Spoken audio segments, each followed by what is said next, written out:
Why, hello everyone, and welcome to the official Action RPG live stream. My name is Aaron, owner and operator of the YouTube channel Action RPG, and today we are back playing a little LE. And we're doing something different, something I don't know if I've ever streamed before. Fan favorite in the ARPG genre, hammers. It's hammer time. Get it, hammer time? Guys. Hello, how's it going? Medic, what's up? Al, Andre, yo, VC. Are you liking that blockchain game? Exatheus, what's up? Bot Nation, where you at? I know. Guilty, Humble, hello. Humble, thanks for the tier 1 sub 15 months. Man, thank you for the support. Xathius is in Act 8 in the PoE League. Slow going. You're still in the campaign. Was that AK? Oh, great. This is a build I'm curious about. Oh, it's a direct rip off of D2. Is it fun? I'm just curious. Is it actually fun or is it just terrible? Is it terrible? I will start PoE 2 this week, play for a month, and jump to LE for the update in April. I just know I am in for pain with PoE 2. No, you're going to be great. With bosses looking like Diablo, Lilith, and Inarius, of course. You also pay to revive and respec your character. And this is all in the game demo. Damn. Damn. Dun, dun, dun. Hogan, what's up? Why are you playing Necro? Like, why am I not playing Necro? Is that the question? I thought that's dancing squirrels. Could be dad puns first thing in the morning. That's how I am. Not as many hours as a streamer. That makes sense. Just saw videos on it. It was terrible. Hammerdin is good if you have the idols. Hammerdin on controller number 1. Not so fun without them. I don't even care about the idols. I mean, I have a couple idols, 21 and 21, so we could trigger smites 42% of the time. And again, I'm on COF, so I just can't go snag what I need. But yeah, I don't even know how I'm going to use smite. I just figure we'll have it boost attack speed. We'll have it cleanse. We'll have it blind. And maybe we'll have it heal and give us mana regen. Something like that. I don't know. I definitely am not going to go the damage route. I just don't care, because Smite's not really going to do any damage. That's kind of my thought.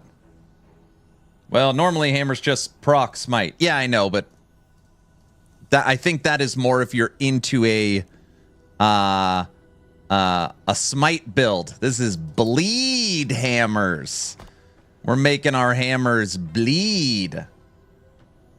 Only question that matters, can you have lightning hammers? Technically, you could have lightning hammers. Lightning hammers can proc lightning smite. Does that count? Armor shred on hit is a big thing for idols. Oh, man.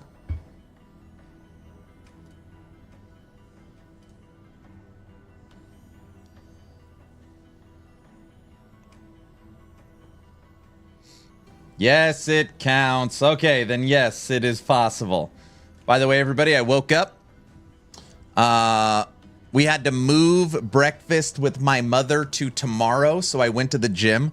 The dog, maybe there's someone out there that can relate to this. The dog, like, slept on our bed on my legs, and I woke up with this, like, knot in my back. Tried to, like, stretch it out at the gym today, so I feel a little stiff. I feel a little stiff. Hopefully it loosens up. All right.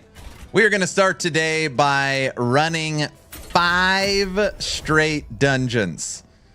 We're going to slam a 3 LP Thorn Slinger, 1 LP Flayer's Pride, 1 LP Sun Seal, and a 2 LP Blood of the Exile. So we're going to start today by hitting 5 dungeons. Answer my question. You got an Abomination Shield for slam? What? I was just going to slam this. Block chance, increase physical. Endurance health. I don't know. I just grabbed anything. Here in Wisconsin, we are trying to change mother to inseminating person. I thought it was a joke, but it's not. Inseminating person? You are joking, obviously.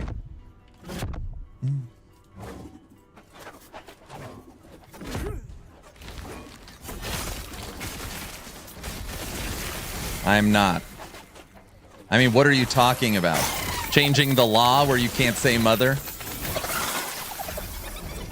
Oh, man, we're starting juicy on stream today, I guess. Hammer time. Bleed duration, block effectiveness. What is this 864-hour timer for? That is the timer for when Season 2 of Last Epoch drops. Also, it's the launch of Subathon 3. For a while, I took the timer off because it was at 1,400 hours, and now I just leave it on. 120-day Subathon. No, that is incorrect. It's going to be a nice 10-day Subathon. That's the plan. Duh. Come here, lizard. Short Subathon. 4 months seems fair. What? 100 days. No, 10 days. You guys are bad listeners. 10. Don't add a 0 to that. Oh my gosh, 100-day subathon. You're giving me anxiety at the beginning of stream. Apparently, it is actually happening. They're trying to change the legal term of mother to inseminating person in Wisconsin. How is this possible? Okay. Only I should be able There you to go. prepare time here. Unless... I only played some LE during the launch phase 1 and prior. I thought about getting back into it. So you played season 0, but you did not play season 1. Is that correct? So you didn't play the Harbinger season, Harbinger of Ruins? Shin, you ready for some hammer time or what?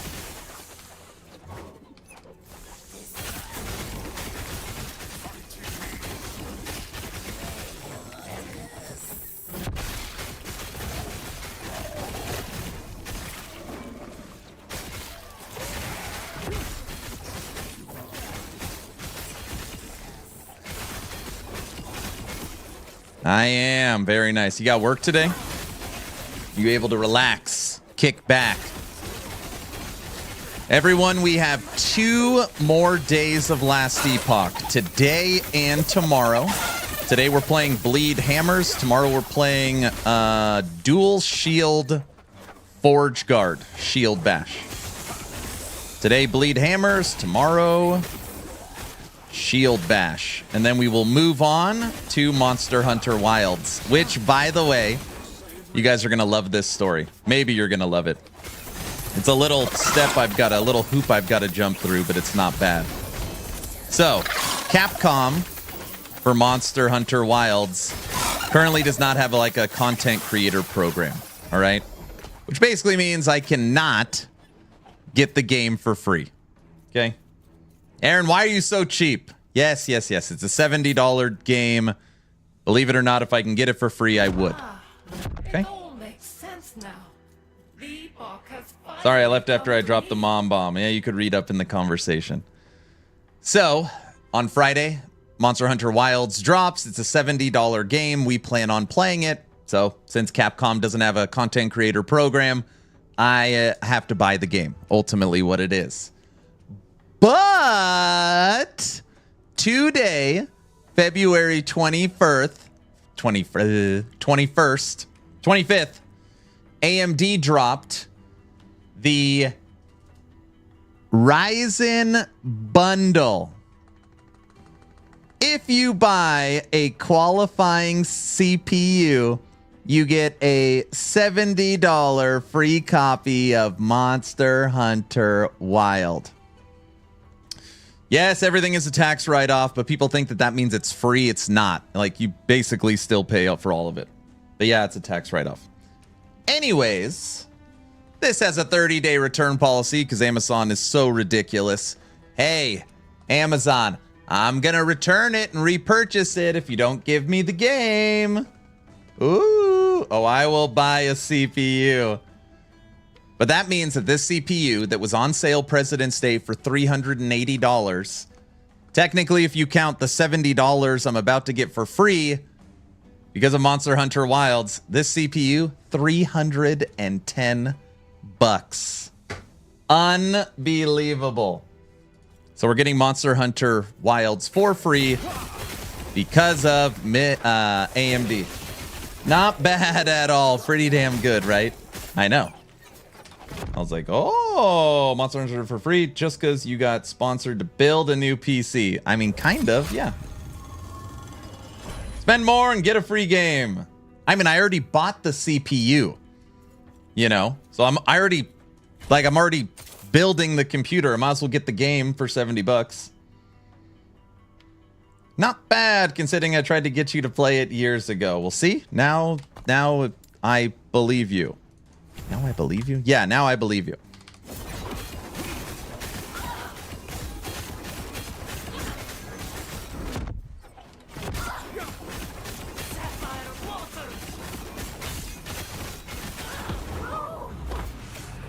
Hammer time.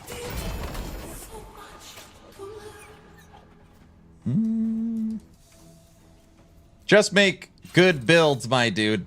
Okay, so this is something, Hogan, maybe you could help me with. I get conflicting messages. Some people say Monster Hunter Wilds really doesn't have builds. Other people says it does.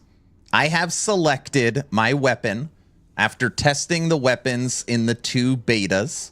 I'm going to play heavy bowgun. I'm not going to have time to learn all the weapons. So I picked the one I like, heavy bowgun. We're going to slam the 3 LP first.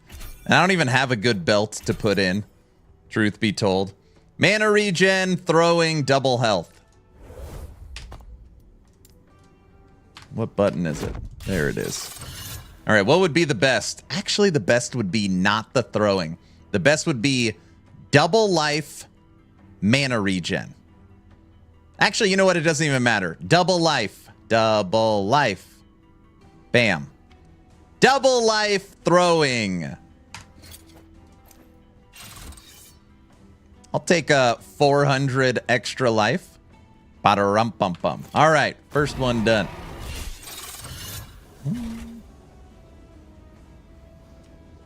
Put your skills back in. What, you think I'm going to forget that? This is the first thing I already forgot. Thank you for reminding me. All right, 1 slam done. 4 to go.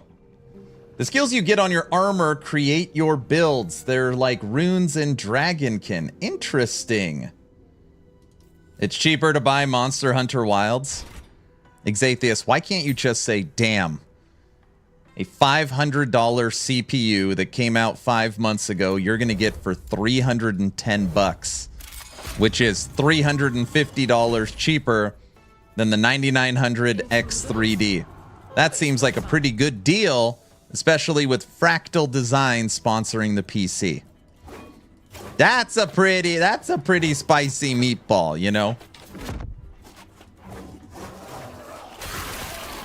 LE rocks. Best ARPG for me. Wait till you see the update. Oh my gosh. I tell people every stream, I know I'm a broken record, everybody is going to go up a peg.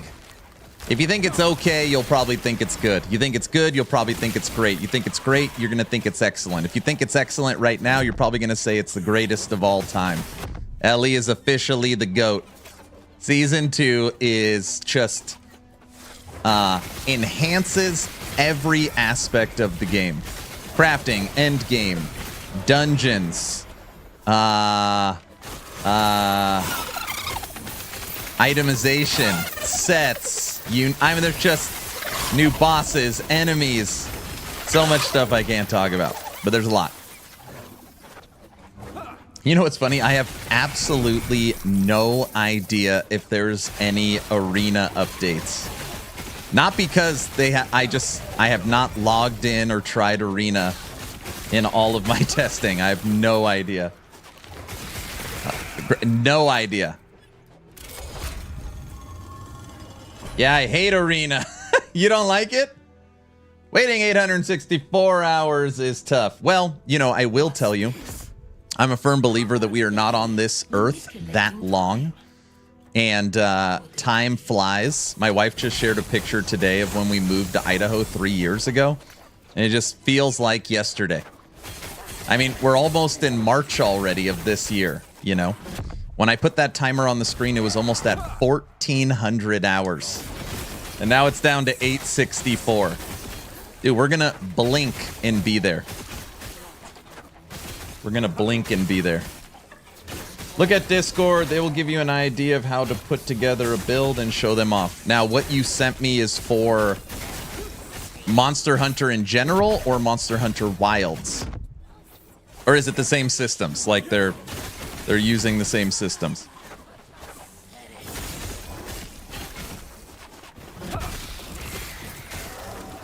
That was Rise, but it's the same systems. And that's been confirmed. It'll be the same systems. Because last time I played, everyone's like, dude, wait till you get access to the crafter. The girl that's in front of the furnace basically wearing no clothes. What's going on here? We're still waiting to see what skills we get on the armors.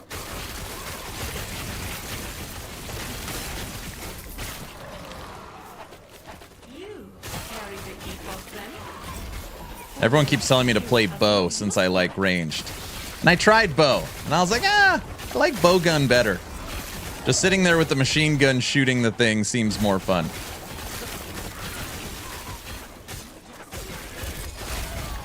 All right, everybody. First slam, very successful. Didn't even know I had another point. 1, 1, 1, 2, 6, 5. Armor shred. Guilty said it's very important.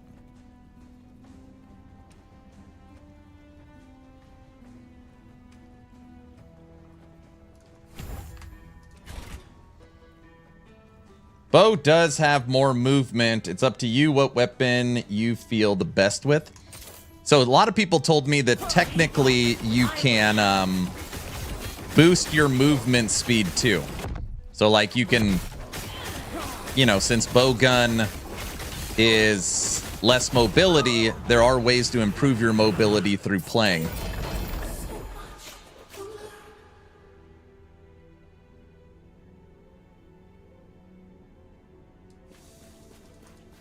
Yeah, if you build into it. So you can kind of get the best of both worlds. I hope so. All right, what do we want on this one? Boots, 2 LP. Blood of the Exile. This is strength, movement, speed, armor, and hybrid health. Honestly, no bad outcome.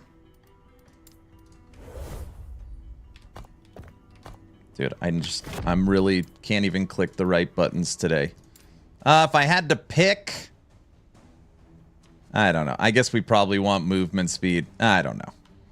Movement speed and hybrid health. Thank you very much. Okay, we're up to, we've added almost 500 life and we're faster. So far, so good. 2 for 2. Doing good. Hey, Guilty, if you got a minute. Actually, here, I'll do it. Forgot to pin today's video to the top. Strength and hybrid. The movement speed works.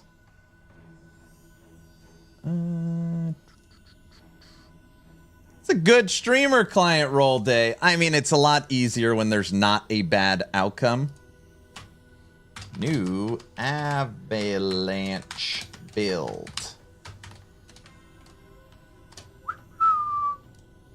Updated Avalanche dropped today. Likes and comments appreciated. Pinned in Twitch. Oh, my back. My neck and my back. Thanks, honey.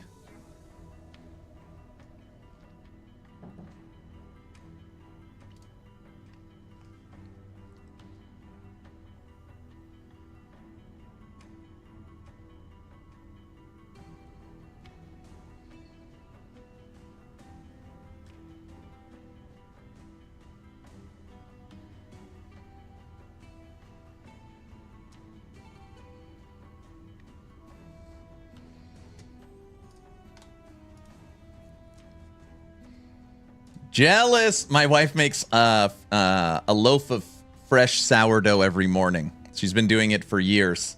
So when I wake up, I like smell fresh sourdough. I can't explain the endorphins and quality of life waking up to the smell of fresh sourdough. It's hard to, hashtag blessed beyond belief. It's hard to explain that. Has anybody ever been camping? You're camping, maybe you wake up, you're not the first one up, and you wake up, you kind of smell the woods. Maybe you smell like a fresh brewed coffee, and it's kind of that like, oh, that is so nice. I have that every day of my life. And I don't say that to brag, I'm just saying it to brag because it's so nice. It's very nice. Okay, time to eat. Let's watch a video. Camping is my favorite vacation, but my wife only goes glamping, and I got a breaker of that habit. How funny. My wife likes glamping, too. I know the feeling when my girlfriend cooks bacon. Watch a build guide? Oh, hey, that's not a bad idea. Just because you just sent it to me. No, send me bowgun. You gotta at least send me a build guide for something I'm gonna play. Come on. Come on. Let's see, what do we got? What do we got? Kathleen Kennedy steps down as top dog at Star Wars? Oh, that's interesting. Monster Hunter Wilds review. What else do we got?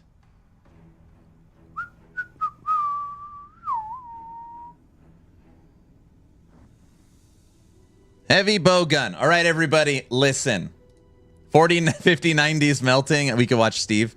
Everybody, it's weird for me to just eat and you guys watch me. So normally when I'm eating, we watch a video together. On Friday, I start heavy bowgun for Monster Hunter Wilds. So Hogan wants me to watch this. Wait, this isn't even a video. Wait, what the hell is this? Game 8. All right, you had your chance. We're gonna watch Steve.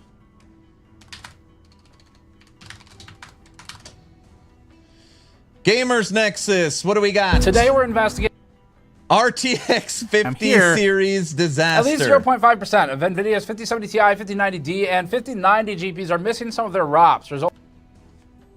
This is labeled RTX 50 series disaster. We're just going to watch this until I'm done eating. Resulting in at least a 4% performance impact, which is a huge amount considering that's the number that NVIDIA admitted to. But we have a fix for this problem, and we'd like to publicly propose it to NVIDIA.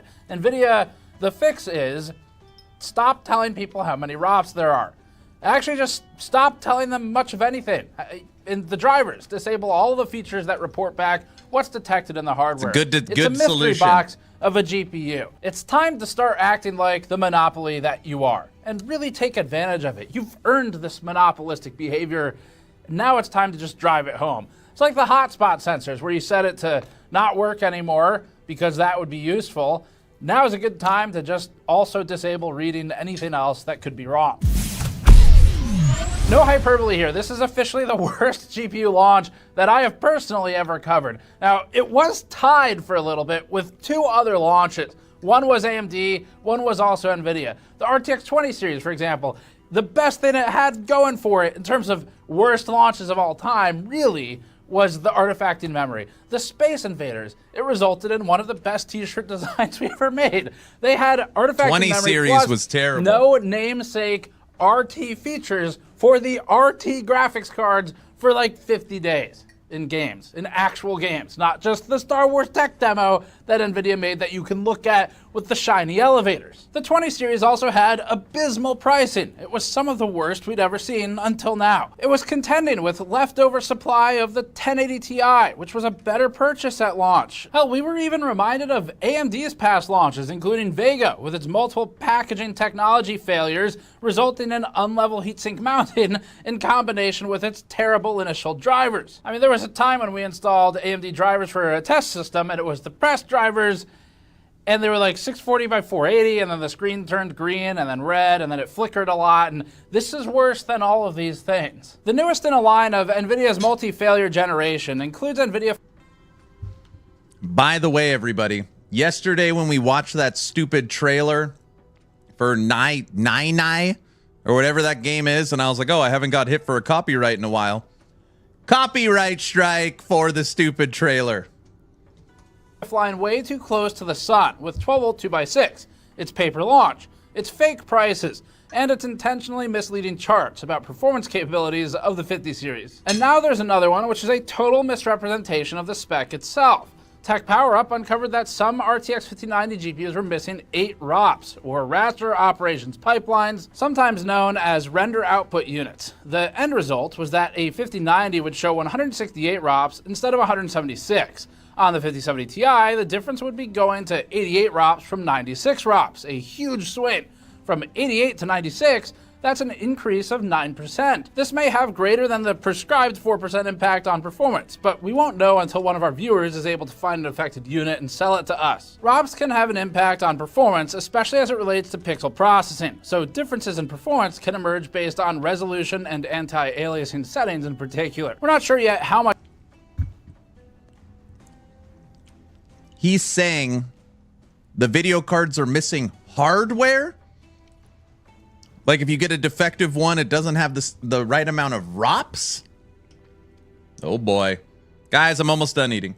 Much impact there'll be other than what NVIDIA has stated. TPU suggests, though, that some of their testing shows equivalence, while one test they had showed a 5% swing. And just as a quick aside here, this is why we need some of these cards, because we want to test them. So if you have a 5070 Ti where GPU-Z reports 88 ROPs, it'll be on the main page, or a 5090 where it reports 168 ROPs, then email tips, TIPS, at gamersnexus.net. We're putting a bounty on one RTX 5090 with missing ROPs and one RTX 5070 Ti with missing ROPs. We'll pay an extra $500 on top of whatever you paid on your receipt. You can check by installing GPU-Z, installing the drivers, that step is important, and running GPU-Z to check the main tab for ROPs. $500. We'll pay full retail and shipping so we can dig deeper into the performance impact. But back to it, NVIDIA has released a statement. Apparently this met the threshold for a rapid response. Maybe it was the fact that the news landed on a Friday. It perfectly lined up to bury the reply. But its other issues have gone unanswered. So let's get into it. Before that, this video is brought to you by Thermal Grizzly and their new Duronaut Thermal Paste. Thermal Grizzly claims its Duronaut paste is intended for long-term stability and endurance, focusing on paste longevity in addition to the usual performance focus. Thermal Grizzly's Duronaut paste comes with applicators and spreaders, and ships in numerous tube sizes, aiming to provide a high-end paste for PC builds and daily driven overclocks by enthusiasts. Learn more at the link in the description below. So NVIDIA's response, here's what they said. Quote, we have identified, yes. AKA Tech Power Up, but all right, we have identified a rare issue affecting less than 0.5%, 0.5% of GeForce 5090, 5090D, and 5070 Ti GPUs, which have one fewer ROP than specified. The average graphical performance impact is 4%, with no impact on AI and compute workloads. Affected consumers can contact the board manufacturer for a replacement. The production anomaly has been corrected, end quote. Now, NVIDIA stating one missing ROP was a little odd, but TPU also thought so. Tech Power Up wrote this, quote, while NVIDIA talks about one ROP unit, this really means 8 ROPs in our context. Many years ago, marketing decided that higher numbers equal better, so they started to report the number of pixels that can be processed per unit instead of the actual unit count. So in this case, one hardware unit is disabled, which means 8 pixels per clock less can be processed, resulting in a loss of 8 ROPs, end quote. Now, a 4% swing is gigantic. First of all, 4% is enough to completely eradicate the gap that is between the 5070 Ti and the 4070 Ti Super in some instances, which is insane. It basically invalidates the reason you'd buy a 5070 Ti if it is even that little. The 5070 Ti, by percentage, is losing more of its ROPS than a 5090. So if the 5090 loss was 4% swing by NVIDIA's numbers here, the 5070 Ti might see more of a loss. Regardless, this performance swing is completely unacceptable. There's not that much performance gained over the last generation to begin with. And we'd also be shocked if NVIDIA didn't know about this ahead of launch. Secondarily, getting support from board manufacturers right now, which is what NVIDIA is suggesting, will be hit and miss on supply in terms of how fast you can get a replacement. There's going to be a lot of just sort of natural pressure where some people are like, I was scalped for this card, or I got really lucky when I sniped this card when it was restocked. I don't want to send it off into oblivion and wait an unknown amount of time to get a response, get one back. And so there's that natural impetus to just hold on to the card, even though it is deficient, which is really unfortunate. Either way, it depends how many that the manufacturers have retained for RMA purposes, and if those are also not defective. And once again, we'd be happy to buy one of each from our audience if you have one. But let's look at how this might have happened. This is a block diagram of the GB202 GPU, the GPU used in the RTX 5090. The GB202 full chip contains 12 GPCs, or graphics processing clusters. These containers each possess 8 TPCs, or texture processing clusters. Within each TPC are 2 SMs, streaming multiprocessors, but this is the full chip with all 96 TPCs in total. The full chip can have a maximum of 24,576 CUDA cores, but the 5090 has 21,760. That means that the 5090 has 85 TPCs to the 96 total, or in other words, NVIDIA is disabling 11 TPCs. This isn't abnormal, and there's nothing sketchy about this. This is actually just how the process normally works, where what's going on here is NVIDIA has some room for yields. They have room for a few defects. All right, Steve, thank you. I'll keep my 4090. I saw an article yesterday, and again, very anecdotal. I'm not trying to say that a 4090 is better than a 5090, but on some tests, the 4090 was outperforming 5090. What was it?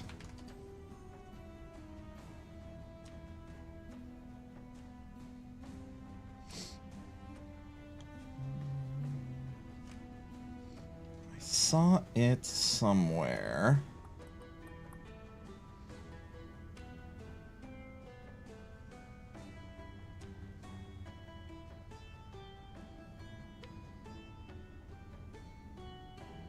It was like Tech Bench or something. 4090 barely squeezed out a victory over 5090, something like that. I don't know. I could tell you one thing. I am keeping my 4090. Maybe 6 months from now, 5090s will be on sale and nobody wants them and all the kinks are worked out. Maybe something like that.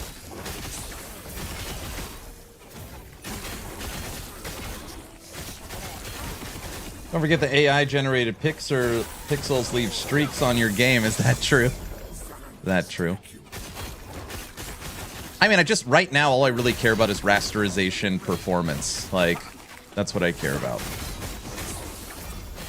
What's another 10%? Maybe 3, 4K?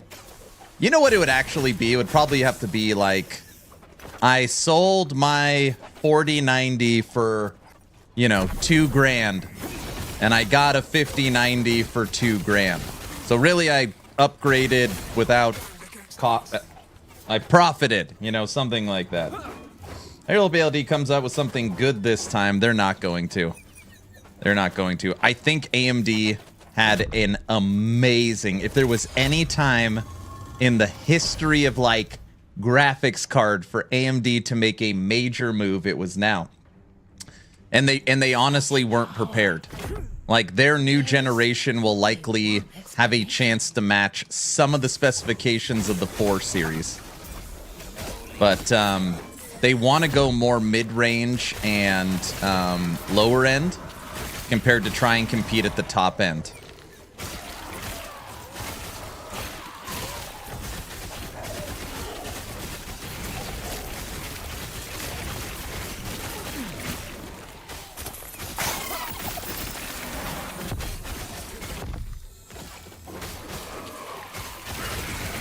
Hey, Spruce Bruce, thanks for the follow. As long as you're following on Twitch or subbed on YouTube, type in !!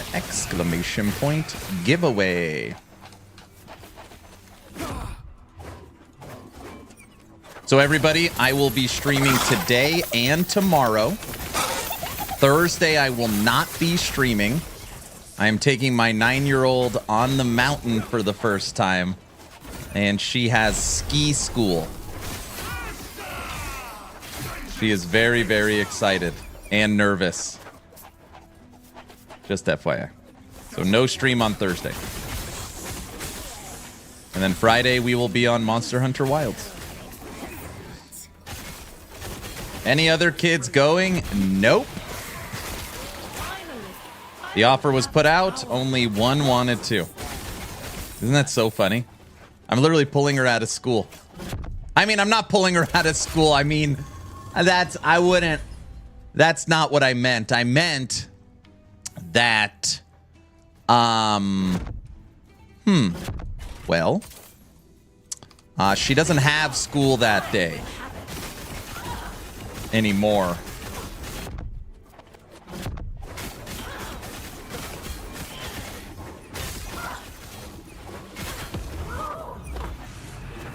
It's an educational excursion. Yes, it's a field trip. That's exactly what this is, a field trip. Yes. Yes, correct. Correct. It's a field trip. That's what I meant to say. Okay, what do we got? Oh, I didn't even look to see if I had a chalice. Let's do the shield. This one I don't care about either. Block chance, physical T7, endurance T6, health. I mean, I guess T7 physical? Let's get physical. All right, and we got on our shield, bam, T7 physical. What in the world? Okay.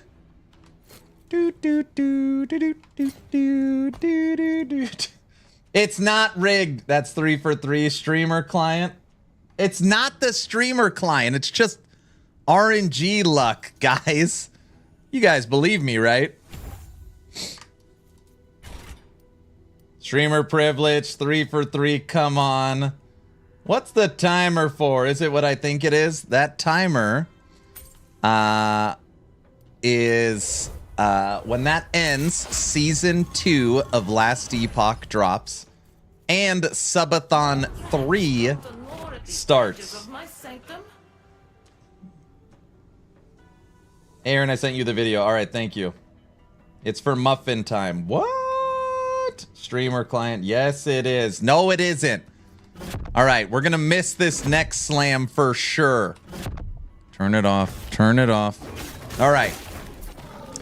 This next one, there's no way we can go 4 for 4, so you guys will see.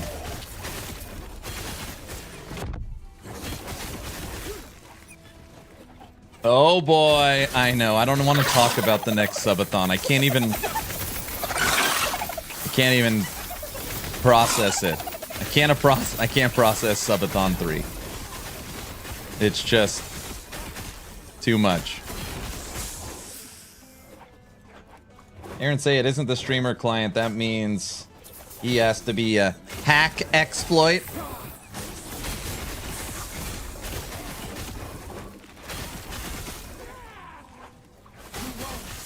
Hammer time. Okay, so we've added a little bit of damage and 500 life. It's not, you know, oh, that's really good. It's not that big a deal. It's just from slams. The next 2 slams are both 1 LP. So, we're for sure gonna get hosed. Whoa, that was a lot of idols that popped out.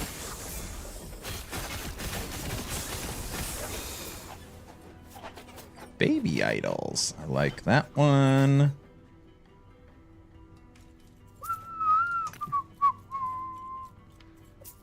T6 health with multi-strike and lunge.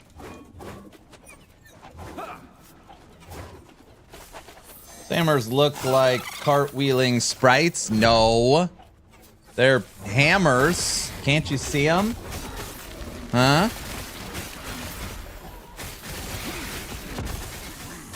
Hogan, what do you play?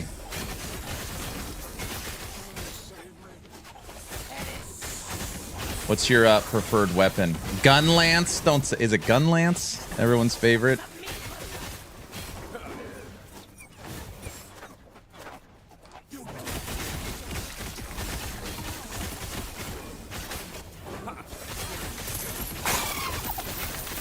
When will you start to sing "Pray" instead of "Can't touch this"? I can't. Only certain songs I can sing. I play Switch Axe. Perfect. You could be melee while I'm in the back just shooting them. I like that. Lance is my favorite.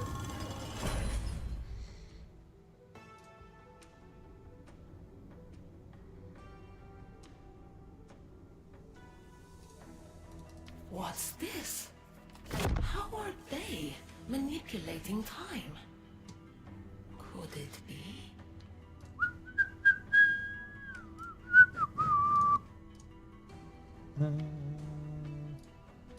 Sorry, I need to send a quick picture.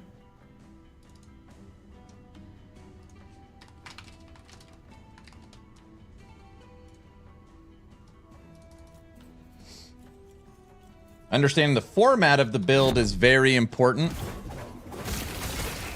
Well, I know for like heavy bowgun, I gotta like learn the like explosive barrels or some crap. I don't know. Like different stances. I just figure whatever it is, I'll figure it out. Hammer time. Dun-dun-dun-dun.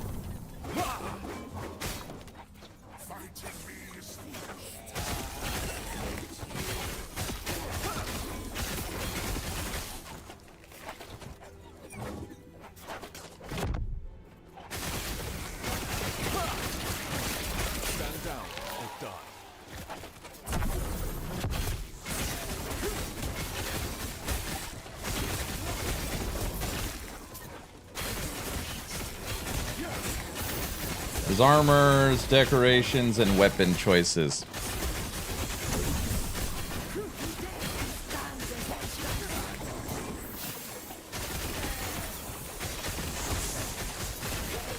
Look at those hammer speeds. Ah, it all makes sense now. The Epoch has finally come to me.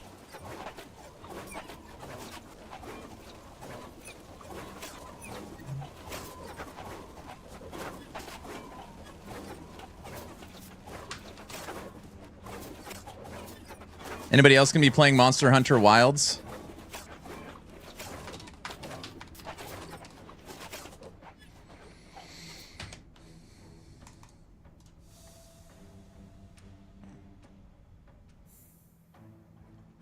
Stop.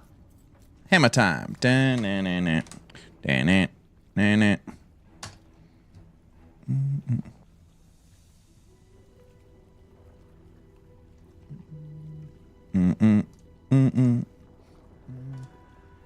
Sorry, everybody. 1 second. I need to send Tech something really quick.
I can't wait to see what we get in rank.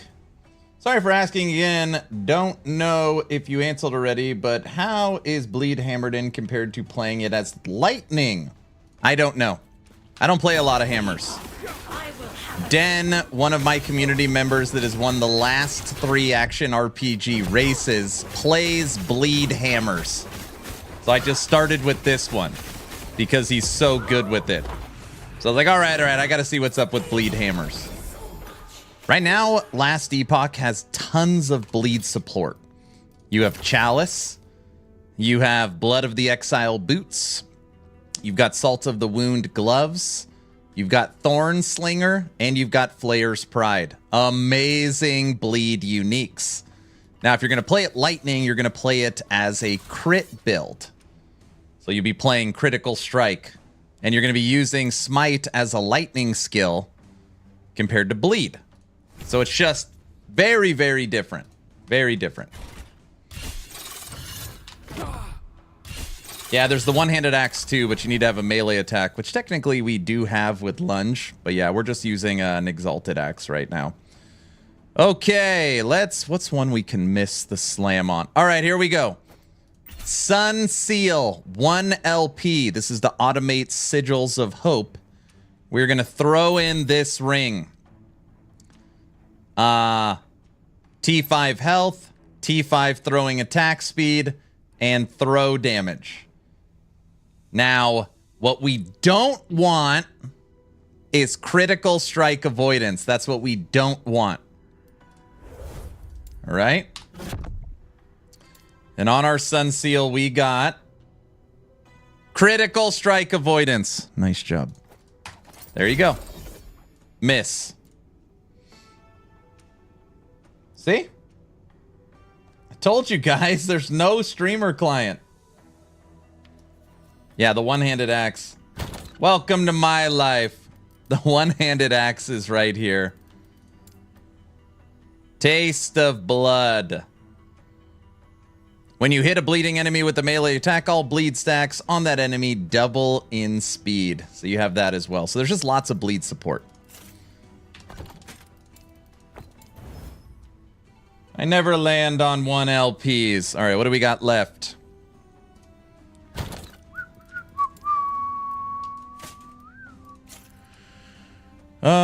Gloves. Okay, done. Done. I don't think I have a chalice to slam. Oh, that's for an egg. Yeah, I don't have a chalice. It's probably on another build. This has endurance and lightning res. I don't know. I just had it sitting in my stash. Now, these gloves, I'm actually going to use a mirror on. I'm actually going to use a mirror on these. Okay. T7 throwing. T5 damage over time. T5 health regen. T5 hybrid health. T2 experimental affix, which gives base armor. And 10% of armor mitigation applies to damage over time. And why I love these gloves, it also has a perfectly rolled implicit 24%. So I'm going to mirror these. So that is done. And then we'll use the mirror to slam into the 1 LP Salt of the Wound. Salt of the Wound is level 62, and that'll be the last slam. Slam 5. He just avoided to use the exploit. What? It's me, guys. I wouldn't do that. You know? Intruders? A waste of time.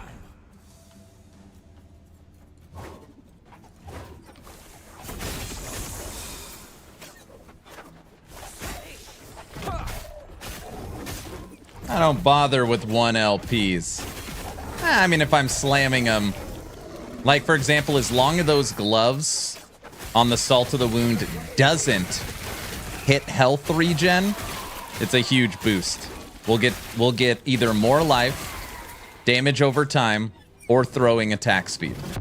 So when you have a slam where for the most part you've got really good odds of an upgrade, I might as well. We're already slamming them all anyways.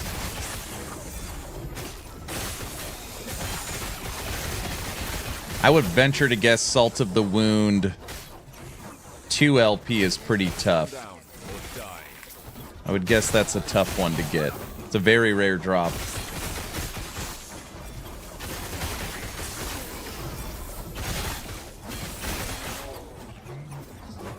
Really good odds. I know on the last one we missed.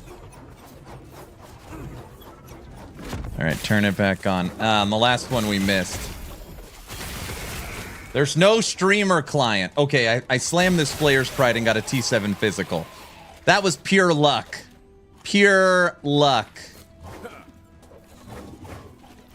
Guys. Looking for Salt of the Wound gloves on my rogue. You know.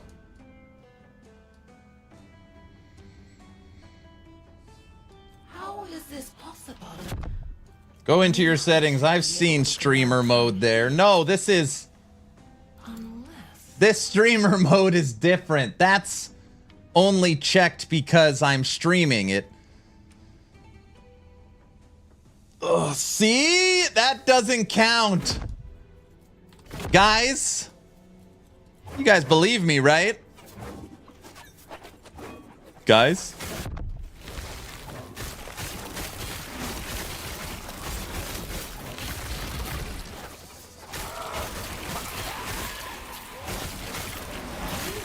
Carry the Epoch then? Who like you has no use for it? The fact that it's ticked is sketchy. Well, streamer mode is designed for, you guessed it, streamers from a performance standpoint. And not performance as in better drops. That wording can be misconstrued. Performance as in stability of stream and loot drop. I mean, and not loot drops. So it's just, you know. He said it, clip it. You heard what... Oh, brother. Wait, streamer mode. Oh, brother. Here we go. Don't clip that, guys. That'll be taken out of context, you know? Guys. Players using streamer mode and exploit at the same time. Oh, brother.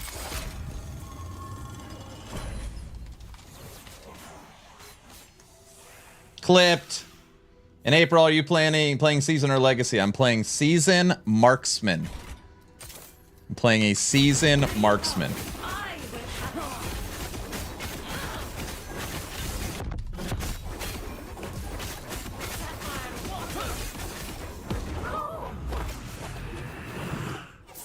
Whatever server he's attached to, we all join. You guys are ridiculous, okay? You're all ridiculous. It's a nice clip for Frosty. Oh, jeez. You dig your hole deeper. Jeez. Okay, 1 LP, Salt of the Wound. Which one is the mirrored one? This one. This one? This one. Okay. T7 perfectly rolled, increased throwing attack speed. I would be shocked. Second best, hybrid health. Third best, increased damage over time. Increased health regen, we leave the item on the ground. One great outcome. Two okay outcomes. And one outcome is duty. Dun, da, da. T7, throwing attack speed. Bam! All right, hybrid health. That works. Second best option. See? Guys? That wasn't perfect. Okay. We are done with our slams. What did we accomplish? A T7 increased physical damage. Double life with throwing damage. Increased movement speed with hybrid. Actually, we added. You guys. We added 3 hybrid healths to this build. 700 life we added through slams. All right. That's not too bad. That's insane. That's pretty good. With 135% physical and move speed. Yeah, that's pretty good. All right, I'll take that. Oh, the guy yesterday only had 900 life the whole time. All right. I guess I'll take it. Could have been better, you know, but, you know, they all can't be winners. I mean, they could all. Never mind. Salt to the wound. Aaron, when they let you give us a teaser, a little stream just like Dragonkin, come on, Mike. Well, when are they going to? There is something inside of EHG, which I think people will appreciate. They try not to do like the favoritism game, you know? Even though obviously I'm out here grinding every single day, that's not gonna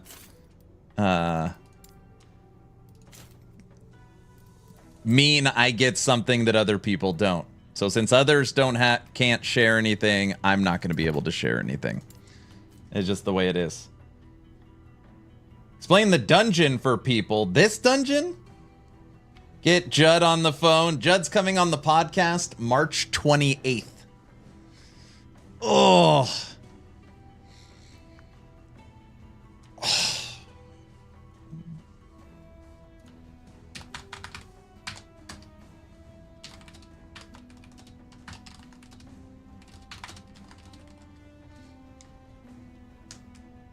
Actually, I like that they don't treat people differently.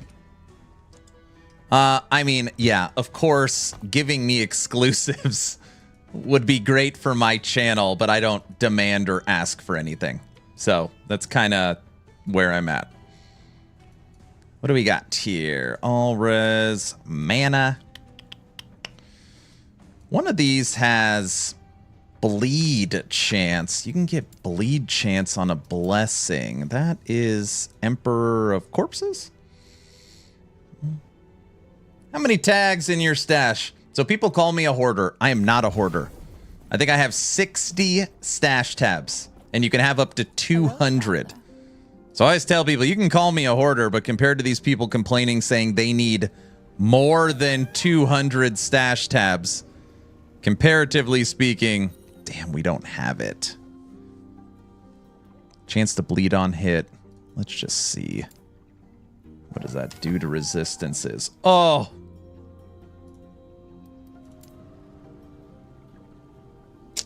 Damn. Do not dwell on regret. Burn all those glyphs of envy. I know, I just don't. Is it worth giving up the 20 to all res? Man, that nukes lightning, cold, physical, poison, and void. Where could I make up those resistances? I could give up life, take some idols.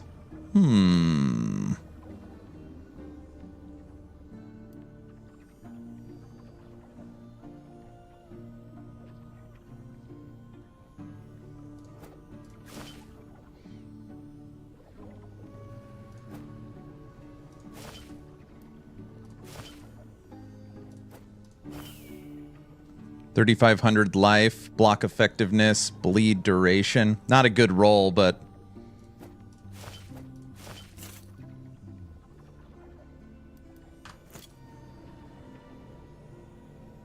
would it be worth to give up the streamer mode? Give up the double life and get elemental?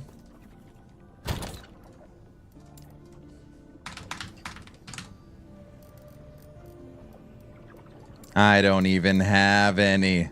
Oh, I see. My 5/8, and I have a 4/8 and a 5/7.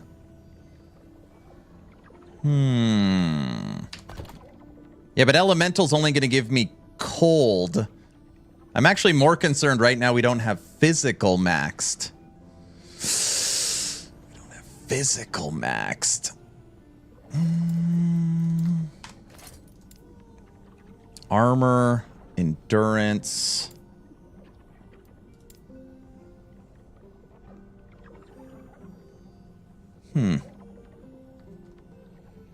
Let's get physical.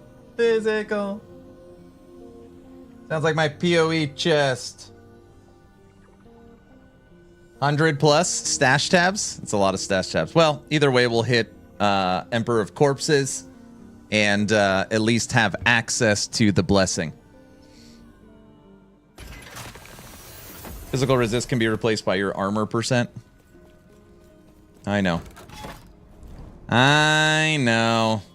But I like armor percent too. All right, what the hell are we doing here? We already have our bonus corruption.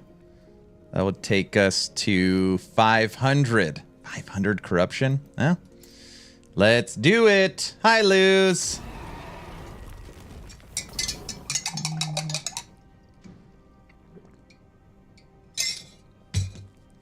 Me too, sneaking in some streaming time while at work. Should be in the job description. You two are bad. To the bone. Bad. Bad. We're going to try and not move. Unless he says, here it comes.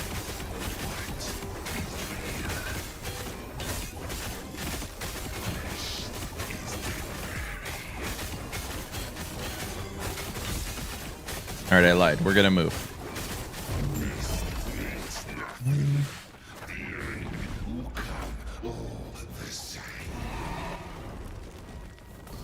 Core Punk, cha-cha-cha. We're not playing Core Punk. Don't bring up Core Punk.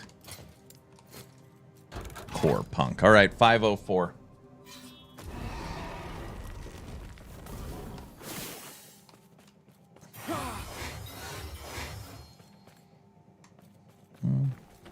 I wonder how Core Punk's doing. They're not on Steam, so you can't actually see anything because they're on their own launcher. Stand down or die.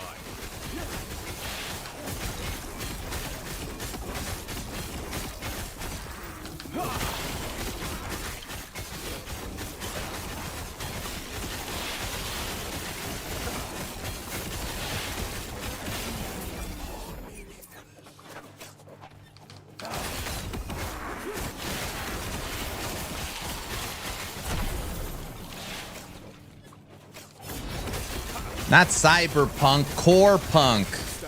Silly. Where's Diesel at? I want him to go nuts that I'm playing hammers, but not his Void Knight version. It's actually interesting. You play hammers a lot of ways. Bleed, I guess Void, Echo, and Lightning.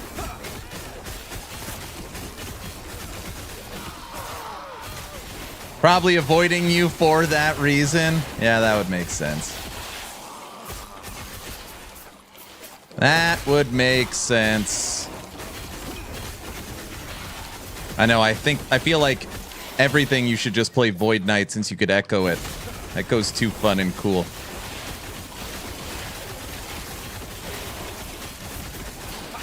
I feel like Void Knight, though, is pretty much inherently a crit build. Especially because of the passive tree bonus you get for critical strike multiplier for each point.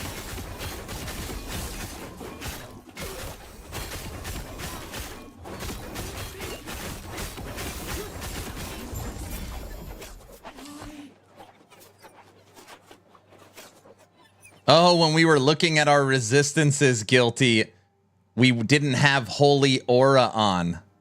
This is the actual resistances. Maxed, maxed, maxed, maxed, maxed.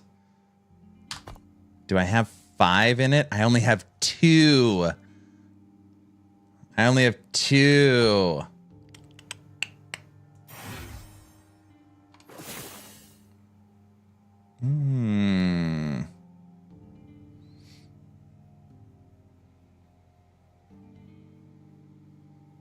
Yeah, you really only need physical. I could get physical res through blessings if I wanted to. I've been keeping 317 idols now. 3 to vitality and then whatever the stats, 17. These are perfect too. I've been hunting for these. Aaron, the Dragonkin demo needs 26 gigs of storage. That sounds crazy to me. Well, you're loading in the 30-minute prologue. You're loading in the full city. You're loading in one end game mechanic, including 3 level 35 characters. Of course. Hopefully you could reach third. You got to push. You got to push.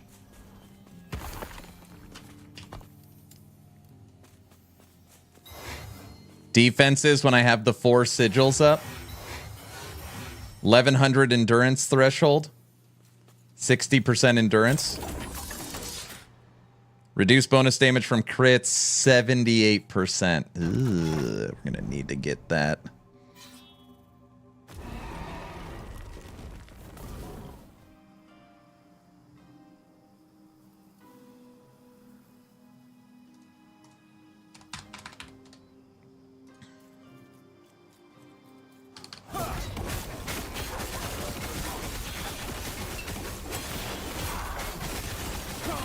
Two more days of last Epoch. 2 more days. Today, Hammerdin. Tomorrow, Shield Bash. Then we're on the mountain snowboarding and skiing. Come back to Monster Hunter Wilds. Oh, this is going to be bad. Get away from me. I don't know why exiled mages. They're hard to see. They jump around everywhere. They do a ton of single target damage. Get out of here.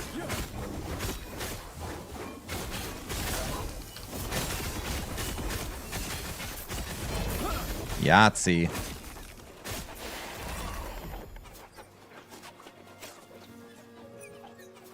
That is one thing I like about COF. You actually have a chance of getting something awesome from experimental items. Aaron, do you think adding a specific task tab like PoE 2 has an LE would be a good quality of life addition? For example, PoE 2 unique stash tab enables less manual sorting involved. To have multiple uniques through, you'll need multiple stash tabs. Only downside I can see initially. This one's so hard for me because I go back and forth. So follow me for a second. I have the unique stash tab in PoE 2. And it is basically a storage tab and simultaneously a codex to be like, hey, have you found all the uniques? The problem is anytime I find a duplicate, I have to manually pull out the one for the codex to see if it's a better roll. I don't know how you fix that. Or maybe I'm doing it wrong. That is what I hate about it. I hate that stash tab in PoE. I wish I never bought it. So that is like my thing about it. If it auto knew somehow that you needed to switch one out, I mean, I know that sounds crazy, but that's the kind of stuff I think about. That would be the best. A unique codex that doubled as a stash for storing your uniques and somehow knew if you found a better version. That would be like the ultimate. That would be the ultimate.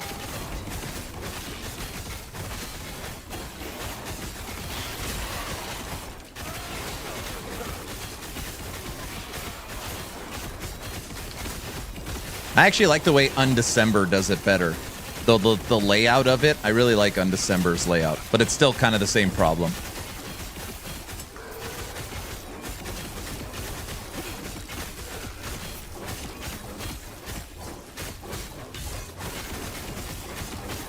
Hammer time! Damn, we were up to 857 stacks. I wish this game had way more automatic pickup shards. Does that drive you crazy in other games too?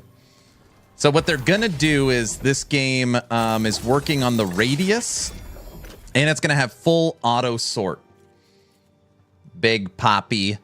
So come season 2, which launches in 860 hours, we are getting one of the best quality of life improvements the game has ever seen, and that is this picture right here. All crafting materials, common, rare, and keys, and something new will be auto-sorted into the new inventory. So for example, there's 20 shards on the ground, there's 2 keys, there's these other things. One click, boom, whole screen, whoosh, and it's all auto-sorted. So no longer hitting the transfer button or having to go into your inventory over and over again. It is a monster quality of life improvement. Unique Stash Tab is the best quality of life in ARPGs. I think it's number 1. So they're never going to do your pets pick up all your crap for you. They are toying with the idea of maybe gold pickup, which is what I have been advocating for, is at least let the pets pick up gold stacks. It doesn't add anything to the zoom of the game. You sell more pets, huge quality of life to the player. It's a win-win all around. That's my pitch. But yeah, everything else being auto, I don't see that happening. Holy moly. Get out of the avalanche.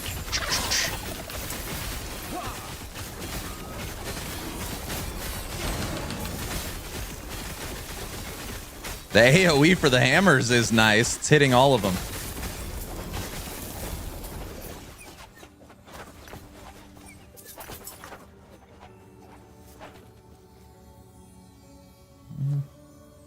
Oh, gold pickup, that would be awesome. You sell pet and the pet MTX. I just bought this game 3 days ago. I haven't beat the campaign yet, but I'm already loving it. Nice. Yeah. So you'll have a month to get to familiarize yourself with the game, and then you'll be ready for the big update. Throwing attack speed, damage over time. Oh, it's silly.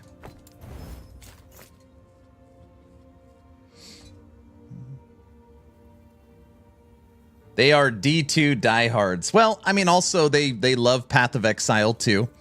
Like, let it sink in. Path of Exile 2, again, which I really enjoyed, has unequivocally, without question, not even close, by 100 miles, the absolute worst inventory in the genre. There's not, it's D2 is probably better. Original D2. It is the smallest inventory. There's no sort. It collects all items, all crafting material, including all campaign items that you have to grab. I mean, your inventory's filled in 3 seconds. It is the worst by a mile, you know. And in PoE 2, there's no auto pickup of any kind. So at least Last Epoch is going to have, in my opinion, the best inventory I've seen come Season 2. So they'll be number 1 in storage, number 1 in inventory, number 1 in crafting, and number 1 in loot filters. And they will have the faction system, which is unique to LE. That's a lot going for them, right? That's a lot. And then they're going to have the full new expanded endgame.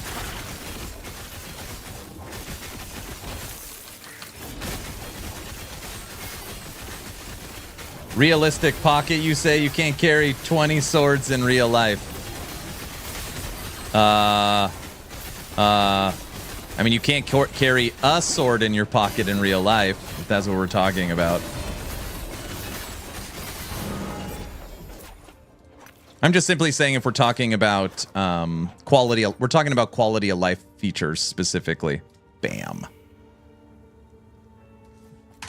Not the best roll. Increase physical damage over time. Oh, it's throwing attack critical strike multiplier. Gosh. Thought it was smite trigger. Damn it.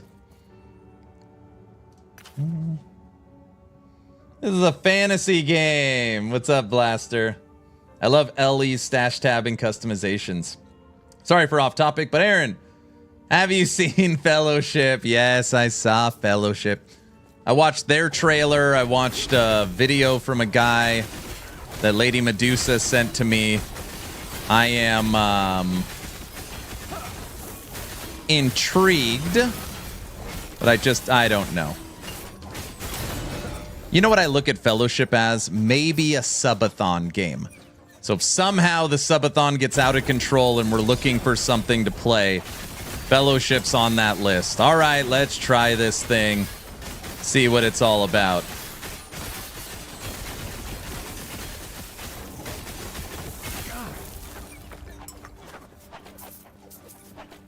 That's kind of where I'm at. Ellie's filter is great, but works as you don't have to scroll. Wait. Ellie's filter is great, but works as you don't have to use a scroll or hooded one to see stats. No idea why they have that in PoE 2, as you could then have a GD filter in PoE 2.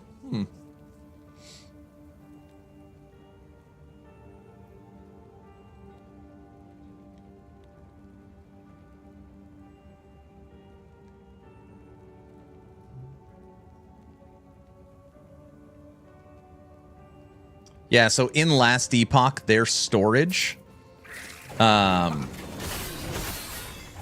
the premium tags, the premium storage stashes that obviously PoE sells, every single stash tab in Last Epoch has it. They call it stash tab priority, but you could set up every single tab to auto transfer the stuff you want without having to manually click it. Every tab. 200 tabs you can buy with in-game gold. It's pretty unbelievable. Yes. I know Last Epoch has a retail price. I get it. It's still pretty cool.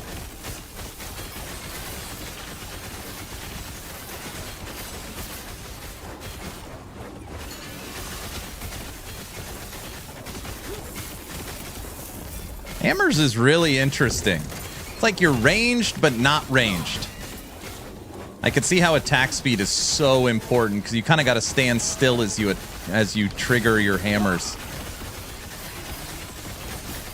Holy moly. Stand down or die.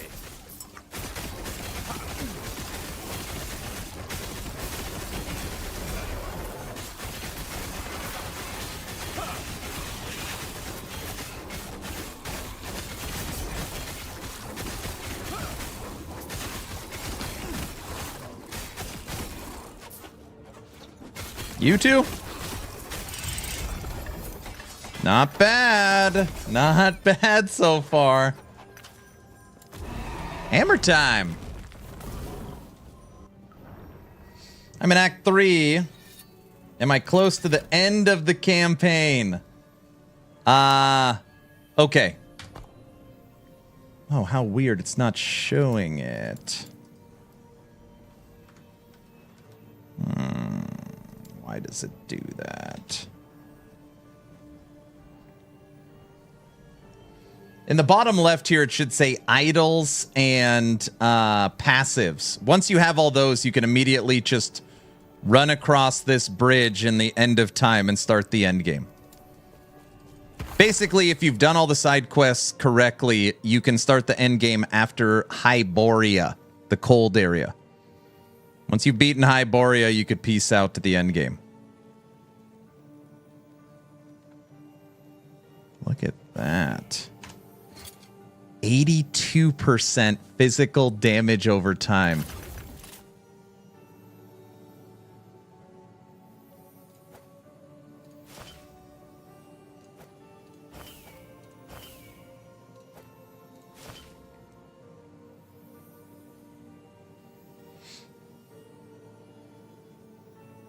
Our life is going down as I pull double health idols out.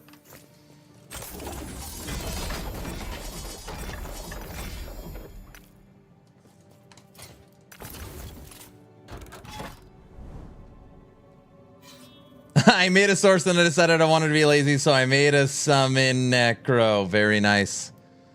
The question is, what faction are you going to choose? Huh? I have no preference in factions. Right now I'm playing Circle of Fortune, very fun faction. It's, my preferred play style is solo self-bound. So, you know.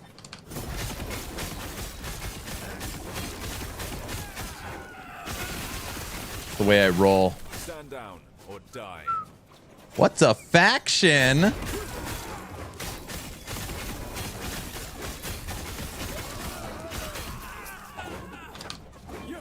I'll show you. Okay, so you heard everything I said. Loot filter, crafting, inventory, stash. A lot of good quality of life features. Oh, it's ad break. All right.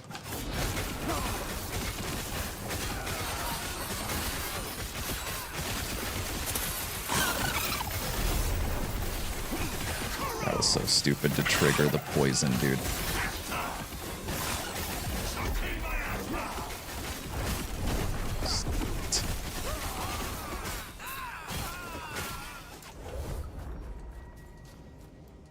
Fully empowered 500 corruption poison nemesis is... Can't just do that willy-nilly. Aaron, how do you feel about Dragonkin? I have made 5 videos on Dragonkin, 35 hours of gameplay, and streamed it 5 days. I have lots of experience with Dragonkin. Also, the developers of Dragonkin are coming on me and Frosty LaRue's Town Portal podcast on March 4th. Overall, I think that we are living in a time that is unfortunate that if the game isn't PoE 2, people hate it. I don't have like a nice, super great way to like... I don't know how else to say it. I don't know if anybody understands what I'm saying. It's like I feel like, for whatever reason, I just feel terrible for any of these AA indie studios trying to make a game. Feels like in the action RPG genre, like you have to be a monster big budget game. Nope, you're talking gibberish.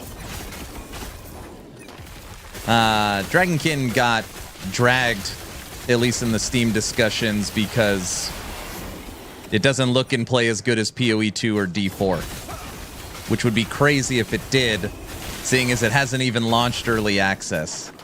I think the core systems are done very well. I think the quality of life they added to the game looks really good. I think their overall character customization is decently innovative, or at least borrowed from some other games that have done it well. I'm looking forward to Dragonkin, and I hope they do really well. I think if you go into Dragonkin thinking you're playing Diablo 4 Season 8 or the early access of PoE 2, you are going to be thoroughly disappointed.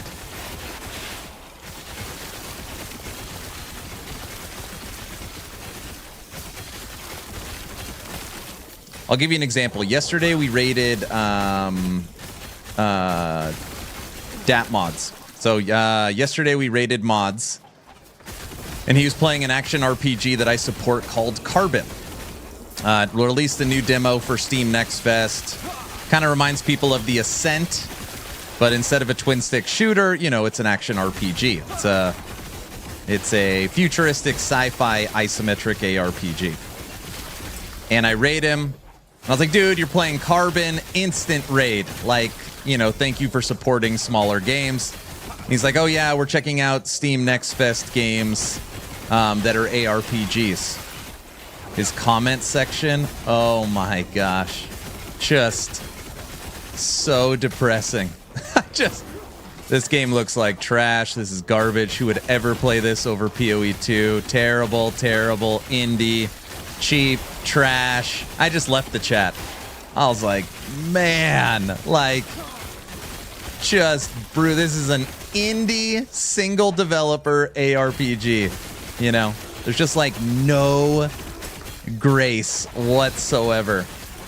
That makes me sad. That was like a really long-winded answer to talk about Dragonkin.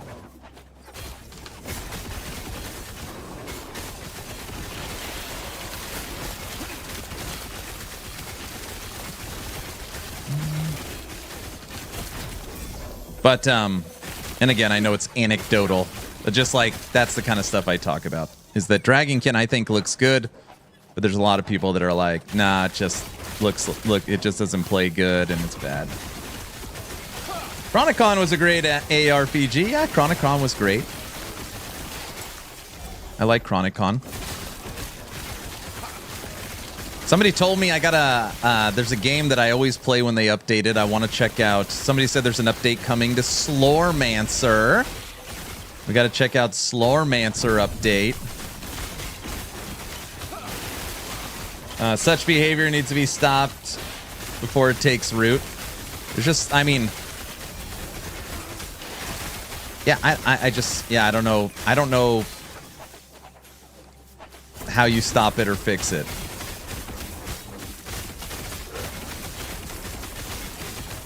I mean, if someone releases a shooter, is the first response always, this isn't as good as Call of Duty? Who would play this over Call of Duty? Maybe it is. Maybe that is the response. I have no idea. Or maybe people hate Call of Duty. I have no idea. But I just don't hear that as much as in this genre. When you're spoiled for choice, you turn into a frothing dillwad. Why Paladin over Forge Guard? You could play Hammers, Void Knight, Paladin, or Forge Guard, whichever one you want. Holy Aura is awesome and has tons of throwing support in it. We're going to take Sigils, which, yes, you can take as a Forge Guard, but it works great.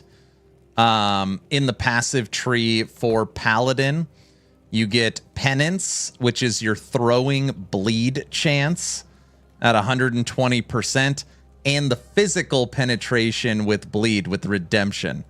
Awesome. Like these nodes up here for armor with the shield, endurance threshold, and life damage. It's just, there's a lot of good support up here in Paladin.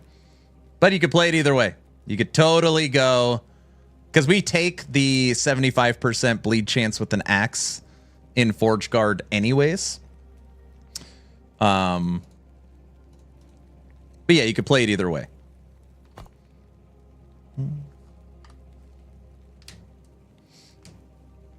Back to what's a faction. Yes, yes, yes. So I told you that this is just my opinion. You know, I've played D2, D3, D4, all the Torchlights, Infinite, Grim Dawn, Last Epoch, PoE 1, PoE 2, Wolcen, Titan Quest, you know, Hero Siege, Chronicon, all the ARPGs.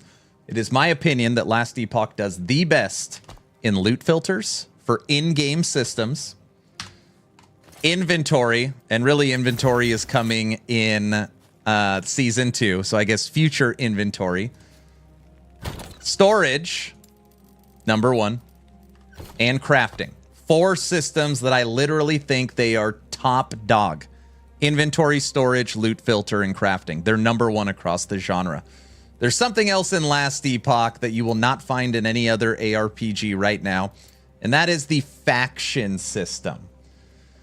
So you've obviously probably heard of solo self-found, hardcore solo self-found. I don't want to deal with a trade economy. It's become more and more popular over the years. Last Epoch has actually built into their game a solo self-found faction. And when I say solo self-found, you could actually still trade with people still, and you could still play multiplayer. But it gives you benefits for not being able to access the trade economy. Very, very cool. And you could get different prophecies and huge loot explosions. It's a very neat way to play. They also have an option where if you don't want to play that, you could play Merchant's Guild. And this gives you access to the bazaar where you can buy and sell items. On top of that, a new faction just dropped, the Forgotten Knights. So these two you get to pick. You can only pick one. Do you want to trade Buy and sell? Or do you want to go solo self-found? They also have the Forgotten Knights, which is a new faction that they launched for Season 1 that added 10 Harbinger bosses and the new Pinnacle boss. These are different things you level up. And then... Ba-da-rum-bum-bum. I can't say more about it because I'm under NDA. But when you look at the Season 2 roadmap tree for Last Epoch, this is everything that's coming in 863 hours. Explore the lost realities preserved in time and face off against the twisted creation of the Spaghetti People. Whoa, look out. They're coming. Twisted creations of the Weaver. Full Monolith of Fate upgrade, unique woven echoes, Weaver, faction, tree. Dungeon improvements, Sentinel overhaul, tombs and cemeteries, champion enemies, endgame crafting additions, and new endgame bosses. Also, new skills, best quality of life improvements, tons of new uniques, potentially a full set rework, and a full update to controller support, including a form of auto-facing / auto-targeting. All coming April 2nd.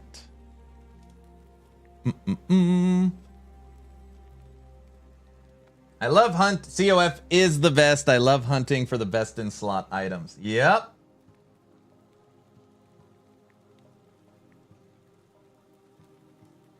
$230 hours in Slowromancer. Love that game. Yeah, it's very underrated. It's very underrated. Very underrated. Comparing a studio with 10 years experience in an ARPG to another studio with less experience is wild, to be honest. Yep. But that's what happens. Dragonkin sucks because it doesn't look like PoE 2. It's just the way it is. Sadly, people are going to play Dragonkin just to roast it. Yep. No wonder the game industry is in its current state. Gamers are dumber than shiz. Same gamers then cry when they get farmed for money. Chronicon was great. PoE has done irreparable damage to the ARPG genre, you think? Honestly, Aaron, I tried it and didn't really like it, but that's just my opinion. No, because of PoE, mostly because I didn't think it was my cup of tea. Yeah, you know, and Dragonkin, this is a demo, pre-early access. Just like anything else, performance will improve. They've already put out a roadmap. So again, I'm not even saying it's going to be good.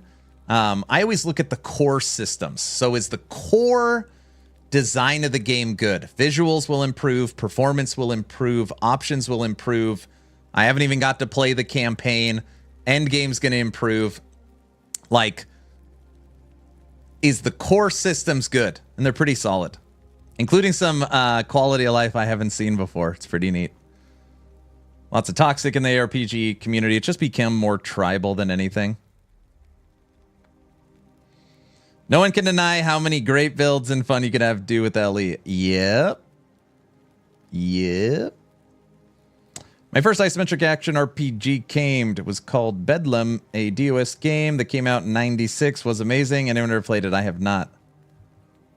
I also think they have the best gear progression through the levels. Dude, man, if I could unzip these lips and talk about gear progression coming in Season 2. Oh, I want to talk about stuff.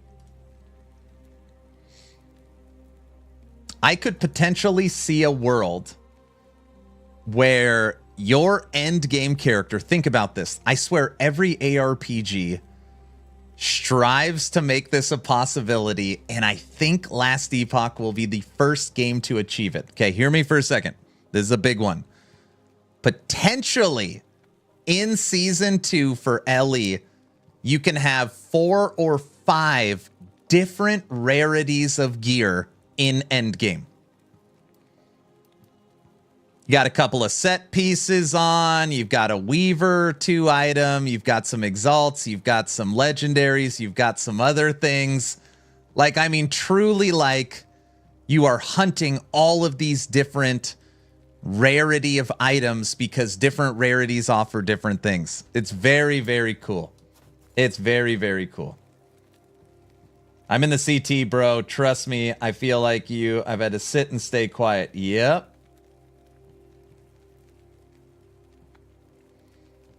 Is the set rework that good? Set rework is, I mean, legitimately, this isn't a leak. They have said they are working hard to get it in, and it's not confirmed it's going to be in. So the set rework is amazing. I mean, it's amazing. Nothing you've ever seen before, which is totally Last Epoch style. It's amazing. If it doesn't come season 2, it'll be season 3. Listen to Aaron. It's going to be over the top. Yeah, it's going to be awesome. It's going to be awesome.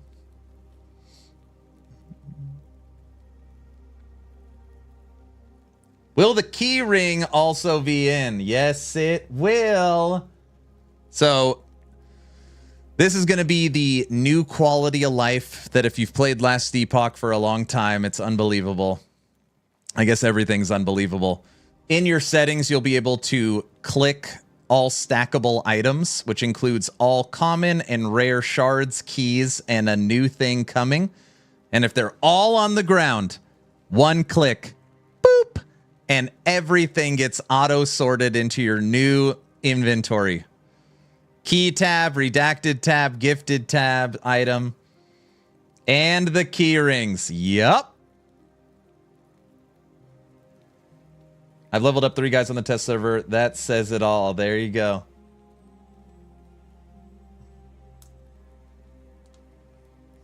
I wish EHG would let you at least unzip your lips for the redacted section. I can't. Interested to see what they do with set items because they are doo-doo. They are doo-doo. You are correct, Amundo. Last Epoch, and this actually can be a good or bad thing, right? Because you don't always have to build a better mousetrap. You don't always have to create a different formed mousetrap. Sometimes the classic is the best. EHG will take an idea like sets that has been broadly used in the genre almost forever, right? And they just can't, all right, here's 3 items, you put them on, and you get a set bonus. They just can't do that. They have to take the set, and they got to create a whole new, like, system for them. And again, sometimes it's great, sometimes it's not. You know, but they're always trying to be innovative in the genre. And it's pretty cool what they've done. The game is already great. The big thing is the end game content, I think. Yeah, so obviously the #1 improvement coming is the upgrade to the Monolith of Fate. And I try to tell people this where it, you know, kind of makes sense. The new version of the end game is also designed in a way to be like scalable into the future. So they've kind of rebuilt the entire thing that they can also make tons of changes Season 3, Season 4. It's been like, it's still the Monolith of Fate. If you've played it 1,000 times, you know, you're still going to recognize it. But it's just different. I can't say too much. I can't say too much.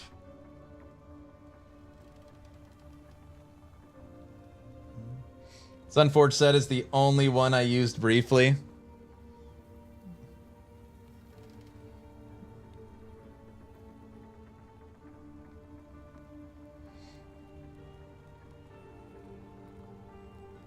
PoE taught me that all the mechanics for gear should be gambling.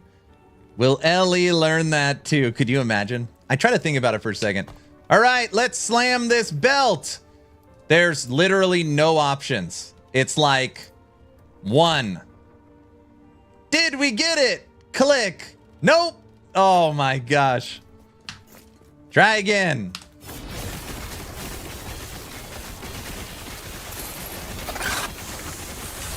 There's other things too.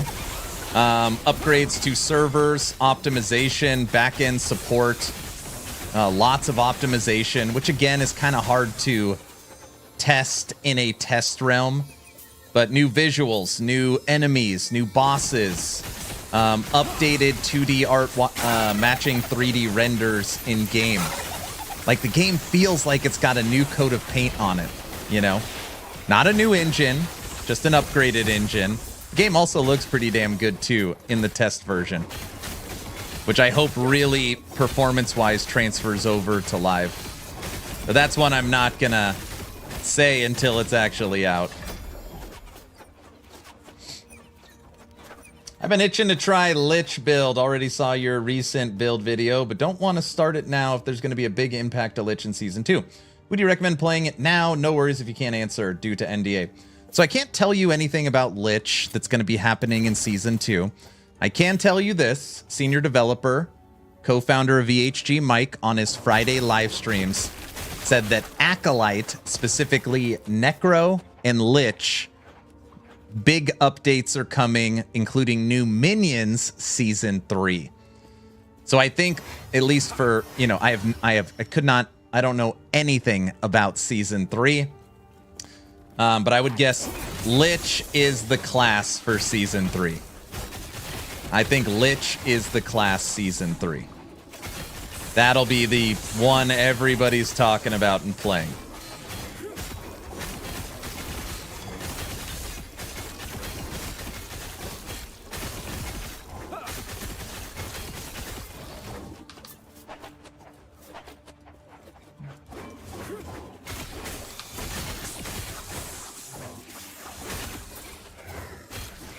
Hey, Aaron, you mentioned at some point that the 11th has a creative new spin on set items, but you weren't sure at the time if that change will make it into Season 2. Any new info on that? Okay. I know what the set changes are. All right. They are internally being tested. And EHG is working very, very hard to ensure they get in for the next season. They are not confirmed to be going in. So, I mean, I legit, there's nothing to tease or leak because I don't know. I just know that they are trying to get them in. Oh.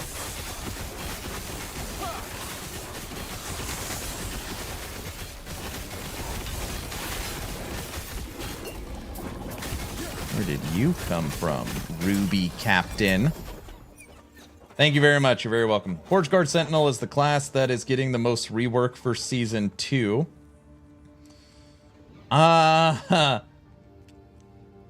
Sentinel is getting the most rework for Season 2. It's getting a refresh. Sentinel's getting a refresh.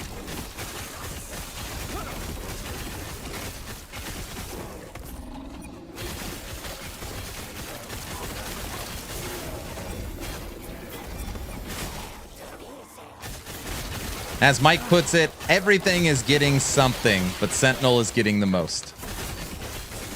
And honestly, again, I don't know. I have no idea if one is getting more than the other. It's just the big thing everyone is talking about is Forge Guard can hold a shield and a two-handed weapon. That is specifically only Forge Guard. Very, very cool for the mastery. Kind of like how Source is now the mana stacking mastery. That will be something that defines Forge Guard for a long time.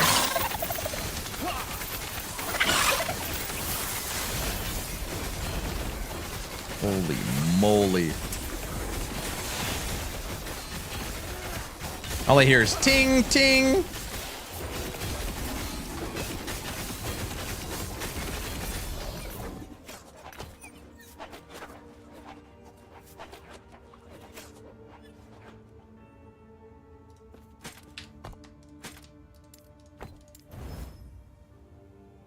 People seem to be amped for Marksman in Season 2 as well. Marksman? I thought they took that class out of the game. Is it still in there?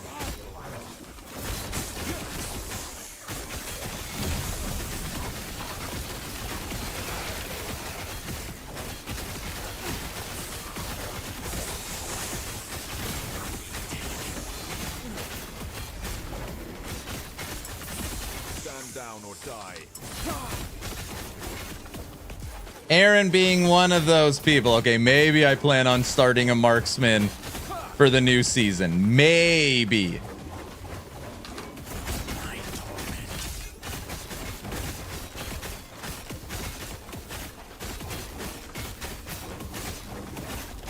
No!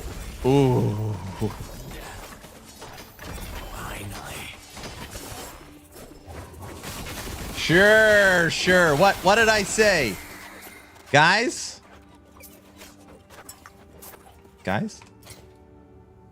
Oh, we found another one. 5% to health, 8% elemental resistance. Perfectly rolled idol. That's a spicy meatball. Marksman's gonna be sweet. Marksman is gonna be sweet. We'll try it out just because senior developer Mike's trying it out. That's the only reason. We don't actually care about it in any way. Okay.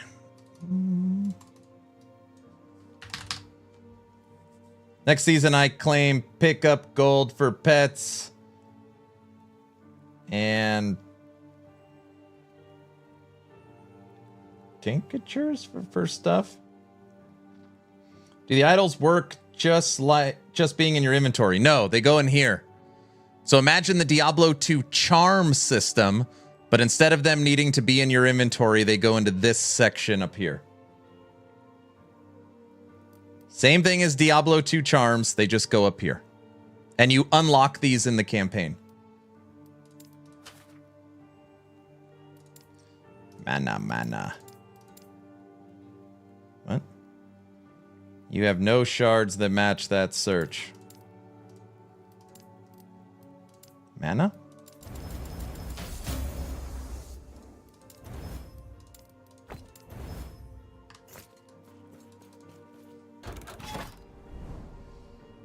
They could beef up the gambling. There's not a lot of stuff to do with gold in COF. Gold in COF, you buy stash tabs, and you have a gold sync with the dungeon. That's it. That is it.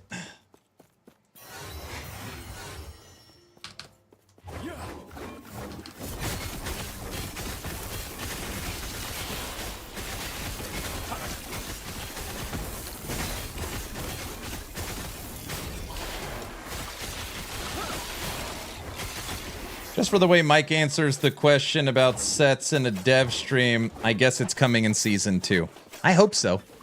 Man, that would be great.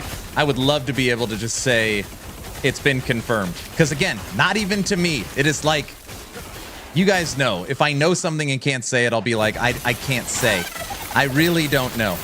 We hope it comes, but we don't know. But it is sweet. It really is sweet. The set changes.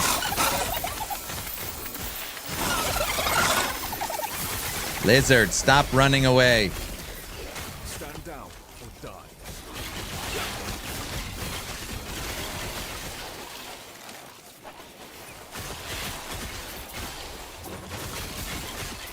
Streamer lizard client. No, everybody gets a bunch of lizards that sound like dolphins. It's a very normal thing, guys. You guys believe me, right? Should we go get some prophecies? I have not grabbed a prophecy, I don't know, in a year, in forever. Very long time.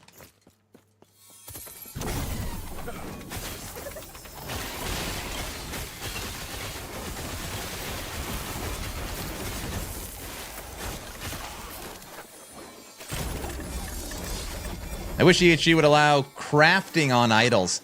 Man, Mike said something on his Friday stream where he's like, someone's like, idol crafting? Will that ever be in the future? He's like, oh yeah, there's definitely going to be idol crafting. I'm like, what? What did he say? I never heard that. I've always guessed that idol crafting would be tied to a dungeon reward. So you know how you can make, obviously, a legendary? You beat the dungeon and you can Craft on an idol, something like that. That's what I always thought it would be. But I have no idea.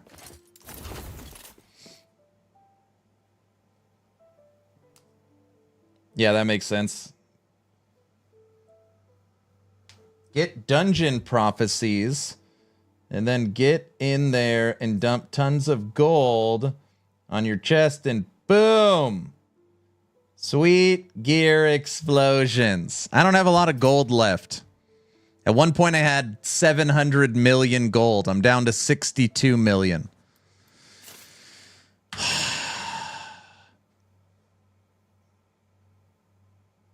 Combine idols. They don't like the I shouldn't say they don't like the you've collected 3 of these.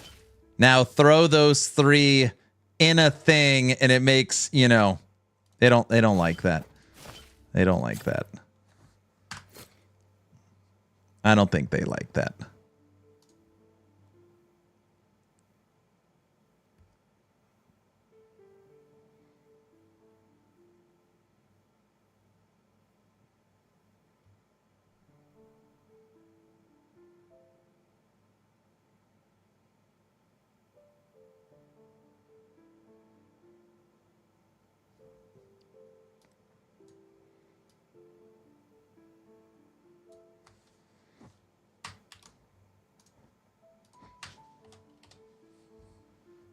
I don't either. I'd rather find it and craft it.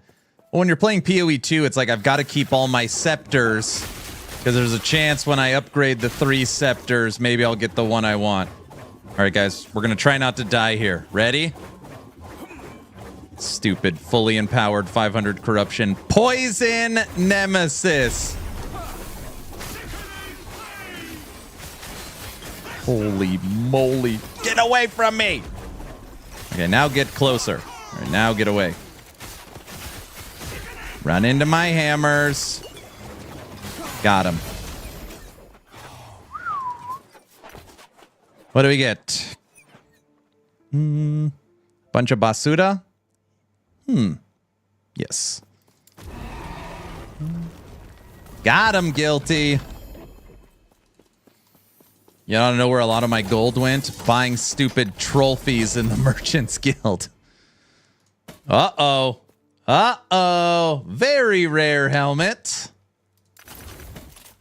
Without the COF tag. Herald of the Scurry. All right, let's see. Bad roll on increased life. Great roll on summon wolf. It's perfect. Chance to bleed on squirrels. Bad roll. Chance for shred physical resistance on hit. Good roll. That's okay. It can be used on my Primalist as long as it doesn't have COF. It's got a bad health roll on it. Let's see what the Nemesis does with it. There's a lot of people that have looked for this helmet for a long time. This is Zizarin's item. Zizarin made Herald of the Scurry. 62 million. Time to grind, I guess. I know, it's like nothing. Zizarin's item. Carbon looks interesting. I beat the old demo. I made a video for Carbon like 4 years ago. Like a very long time ago.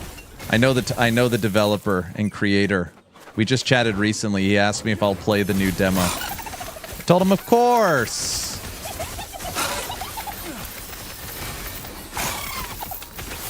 No problem. Found my first Herald last week after about 1,000 hours of playtime. Now, just to be clear, were you looking for one? Or you're saying you've only found one in 1,000 hours?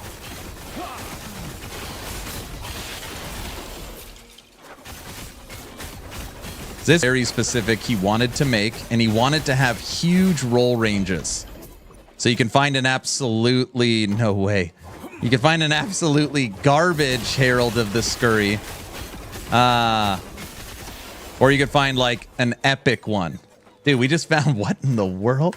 We just found a 1 LP Bastion of Honor without the COF tag. What?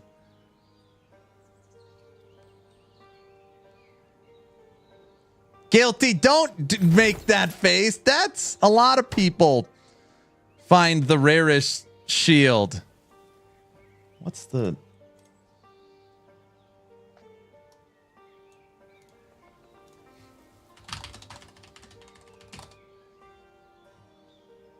I play offline due to web issues, so it's COF for me. My first Herald of the Scurry after 1,000 hours. What is the odds? You don't see many 1 LP Bastions. You don't see that very often.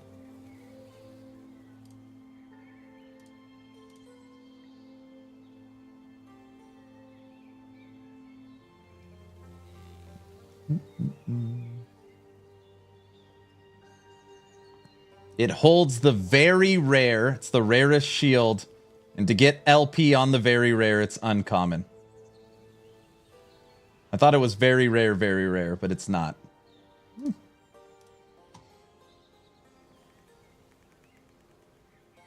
Are you...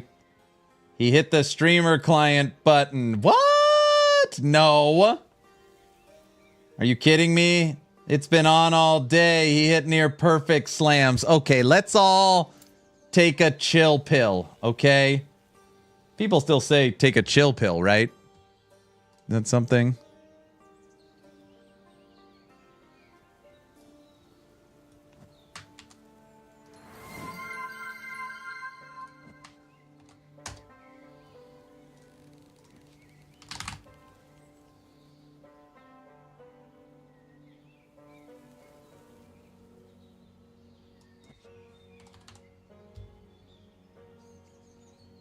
Quick toggle it. There is no streamer client, guys. We all know that. The reason why I'm checking to see if it has a COF tag is I'm wondering if I'm getting good drops because of COF, and it's not. That's what makes it so weird. We got a Herald of the Scurry. 3 seconds later, we get a Bastion of Honor with 1 LP. Neither with the COF tag. That's pretty rare. Sure. I'm serious. You guys believe me, right? Guys? They believe.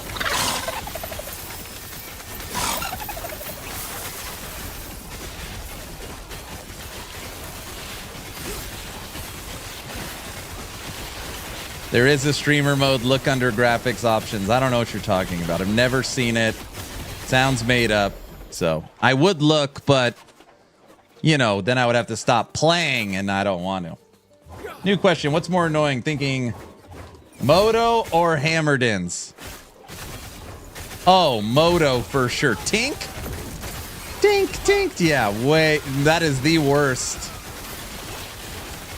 I mean, that is #1 by a mile. Unplayable. You have to play the game muted. It's literally unplayable. If anybody has played Torchlight Infinite, the minion summoning class Moto has a different ascension, charge calling Moto. And if you want to play charge calling Moto in Torchlight Infinite, which I played, this is what you hear. Every second, everywhere you are. It doesn't matter if you're in town. It doesn't matter if you're fighting a boss. Tink, tink, tink, tink, tink, tink, tink, tink, tink, tink, tink, tink, tink, tink, tink, tink. And you just want to blow your brains out. That is the whole time you're... It is the most... I've never heard a build more annoying in the history of ARPGs. It's unplayable. It's literally unplayable. Oh, it's far worse than Shield Bash Forge Guard, which Shield Bash is not great either. That might actually make the list. Shield Bash sound was so annoying, EHG patched it.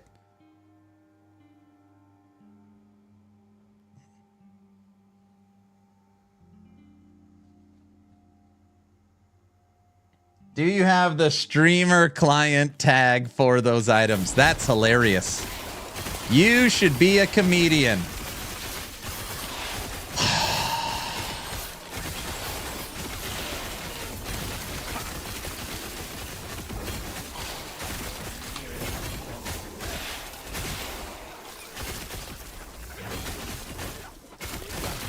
And it's still bad, I know. That's what tomorrow's is.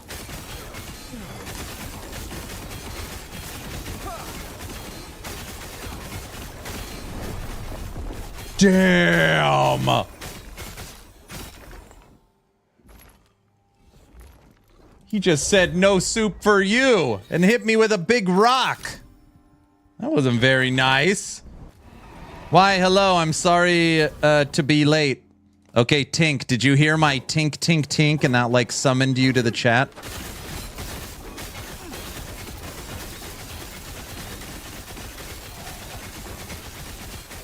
What the hell?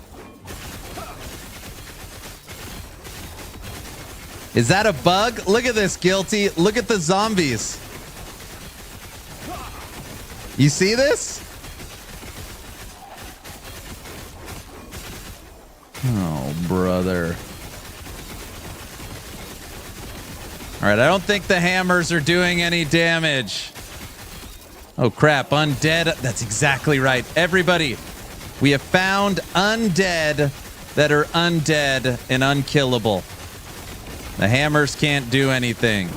Oh, brother.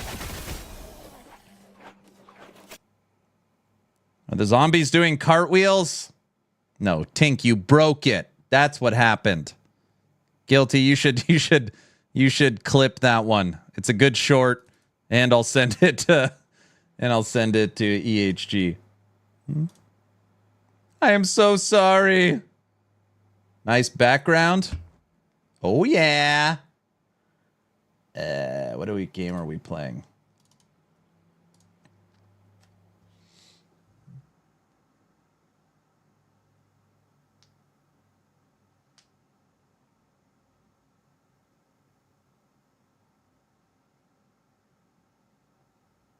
I normally stick to so I would say that I am a variety streamer for the most part, but I do try to stay in the action RPG genre.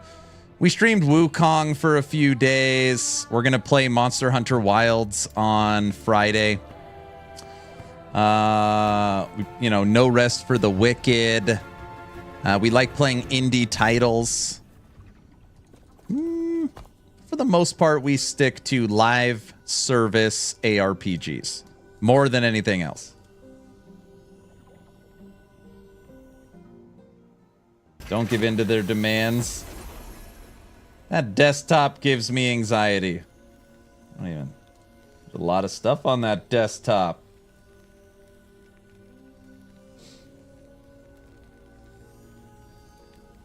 Let's see. If you could zoom in, is there any good leaks on my desktop?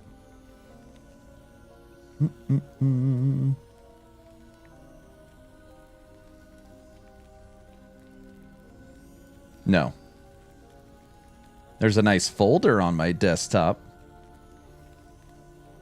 titled New Uniques. Unique New York. Got this on the desktop.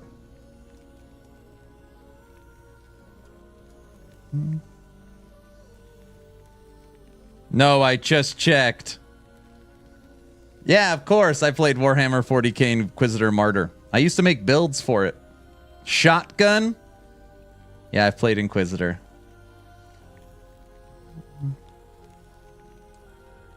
I got a clip, but just do a bug report. All right.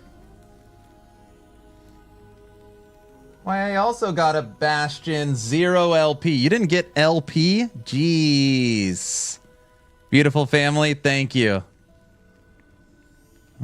By the way, Guilty, I'm out of shorts. Yeah, it's the Fam Bam.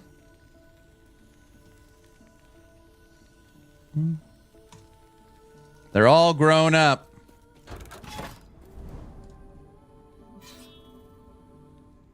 Hey, Stonks. You were the one the other day that was like, why are you dropping smites? And I'm like, we're not dropping smites.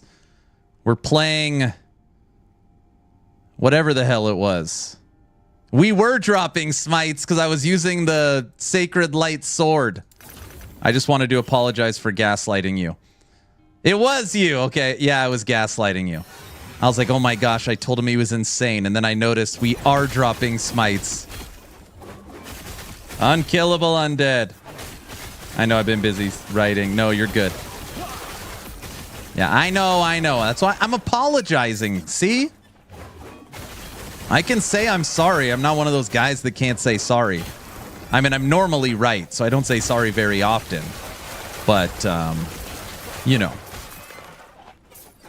I honestly thought I was going insane. See, you weren't going insane.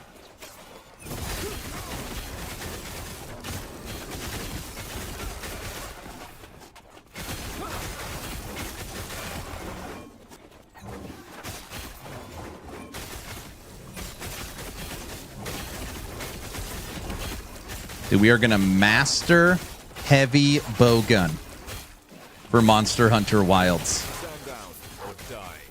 And where's Medic at? I think I'll try it on controller. It's funny, I actually got it down keyboard and mouse, but everyone's like, bro, you cannot play Monster Hunter Wilds on a keyboard and mouse. I was like, why? Well, that's what I keep hearing.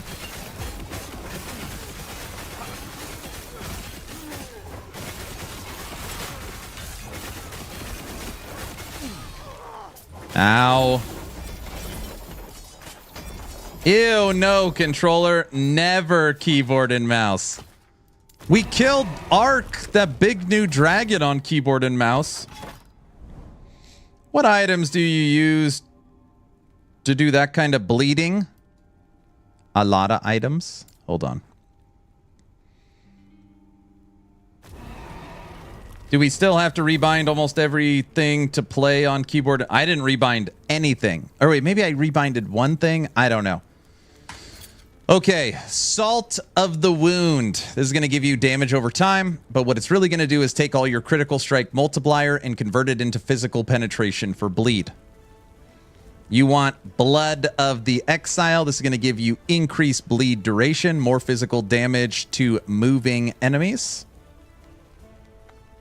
You want your Chalice, chance to bleed on hit, increased bleed duration, and physical damage on damage over time is leeched.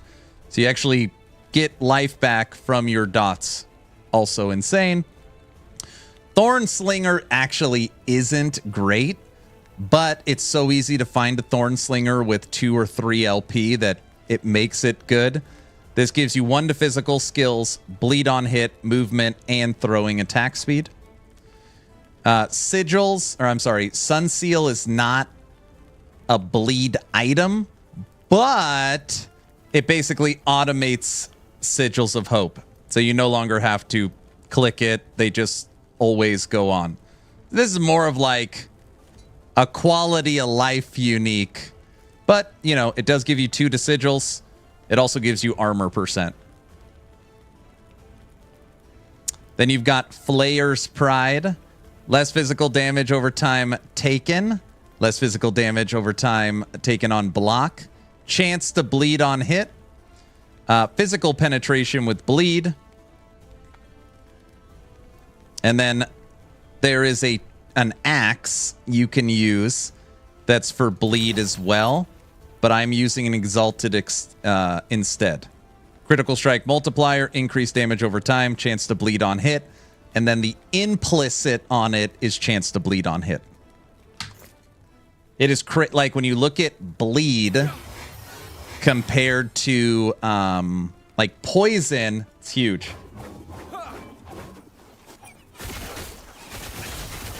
Oh yeah, 2 LP Sun Seal can be found easily, or you could just buy it through the Merchant's Guild, which I currently don't have access to. Yeah. Oh, yeah. I tried Dragonkin today. Not sure I can do it. Just wait. Just go to the Discord. You could win yourself a free copy. Start there. The current game giveaway in Discord. If you're not a part of my Discord, we do a game giveaway every 2 weeks. It's a free copy of Dragonkin the Banished. Bleed versus bleed, huh? Holy moly.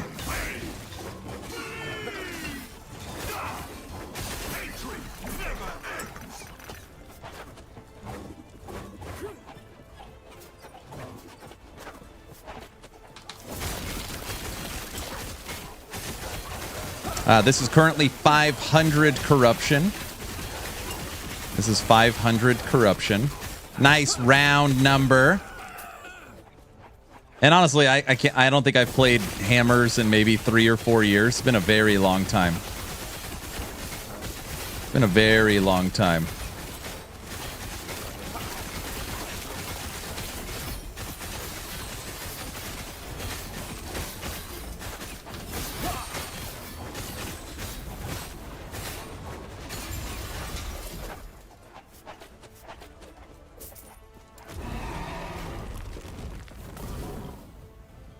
Technically, the unique version of the axe could... Merchant's Guild is the best. Well, of course. Could work. I would just have to be very pointed with my lunge. You hit an enemy once with lunge, all the bleed stacks will be pulled in. Because it's a melee attack. That's like way too much. I think that's too much. Sarding, long time no see. What's up, brother? How are you, sir?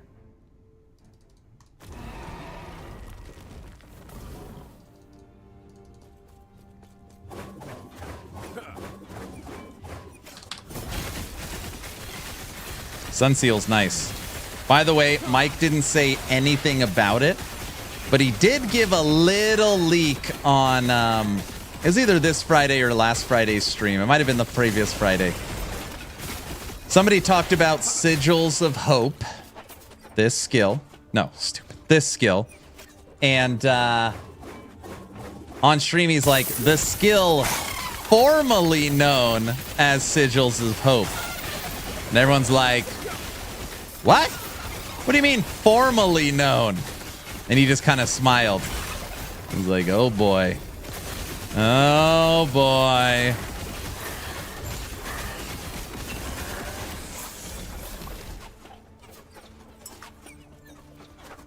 The skill formerly known as Sigils of Hope.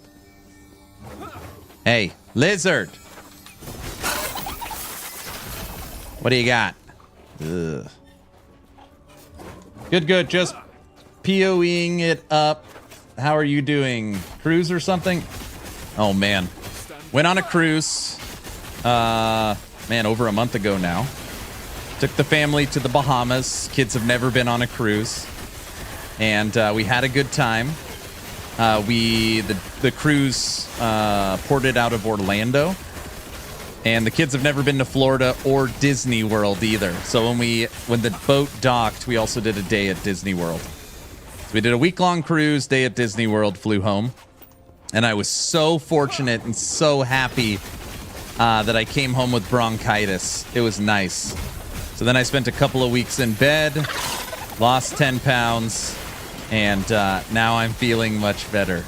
But I was jacked up after the cruise. Jacked. But we're back to streaming every day. Things are going good. I've got last Epoch today, last Epoch tomorrow. Then I'm taking my daughter on the mountain. We're going to go skiing for the first time. Well, her first time. And then Friday we boot up Monster Hunter Wilds. We'll play Monster Hunter Wilds until I freak out and get frustrated, or Dragonkin comes out March 6th. Then we'll play Dragonkin probably until No Rest for the Wicked's update. And then after No Rest for the Wicked, we'll play some PoE 2 020. And then Subathon 3 will start April 2nd with Last Epoch. Sickness diet isn't good. I know. We're going to be busy. I also leave for Las Vegas March 19th. And I hate saying it. I'm still not prepared. I'm turning 40 years of age. I'm leaving the 30s. And I know it sounds so stupid. Aaron's just a number. This one, I've never cared about my birthday. This one feels different. I don't know why. Just being honest, 40 feels different. I know I've got old kids. It just feels different. Subathon 3 starts with Season 2 of Last Epoch, which kicks off in 862 hours. 60 feels good. I don't know why. I just always think like, you know, your teens, your 20s, your 30s. 40? I just don't feel ready. I don't feel ready for 40. I know it's dumb. Sure, it's fine.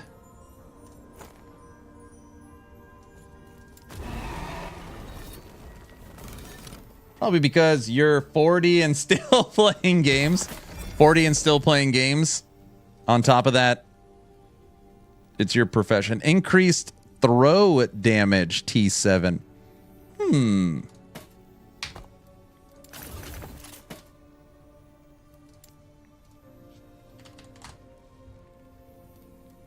Throwing attack and crit chance. Shield throw.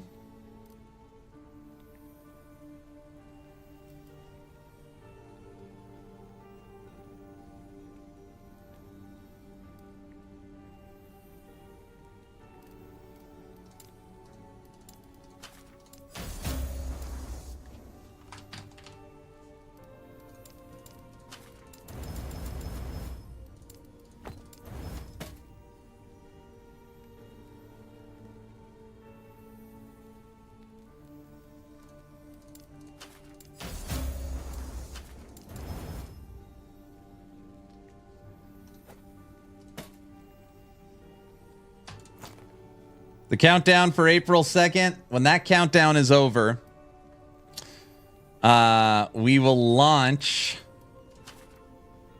Season 2 and the Subathon 3. And to be clear, everyone's like, oh, that countdown's going to take forever. That countdown used to say 1,400 hours. It is flying down. It's just another representation of how quickly time goes. When that countdown ends, another one begins. That is another great way of putting it. Yes, it does. Yes, it does. Hello, just got 862 hours to go. That's it. That's like nothing. That's like practically no time.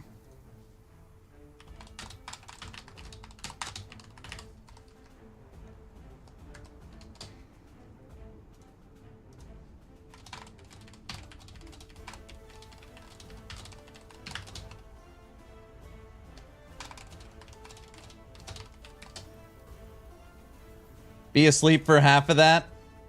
So you're born in 85. Best year. We have seen the VHS internet coming in and now streaming services everywhere in AI. You know, I would venture to guess that not all, but most people feel like, you know, they were born at the right time. I am so blessed. I loved my childhood. It was like played sports, all the fun youngster stuff, but not cell phones. Cell phones are terrible. Oh, they're terrible. You know, I had access to AIM and a phone in my room, but not a cell phone. And Diablo and Warcraft and Starcraft and Red Alert. And I could play video games with my friends over DSL. So we had some of the best games ever made. And we had digital ways to communicate.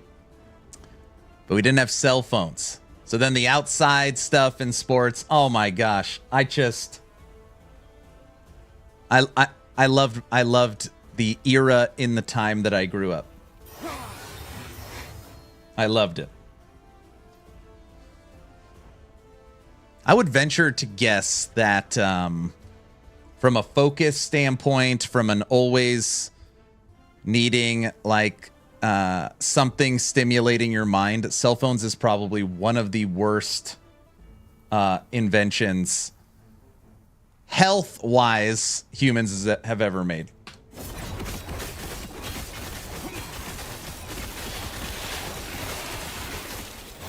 DSL internet. You either had cable internet or DSL. Yeah, me too. Go over some bike during the day, fighting with sticks, playing NA. You know, I remember playing Mario Kart, GoldenEye, Perfect Dark, StarCraft, Red Alert, Warcraft, Diablo 2, you know. Twisted Metal, Tony Hawk's Pro Skater, Halo 1. You know, I have all these memories of these games. And you're sitting next to your friends while you're playing them.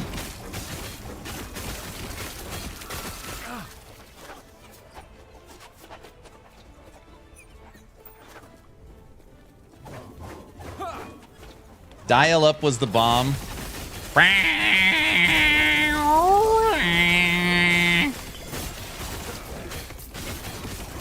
There's somebody out there that understands this.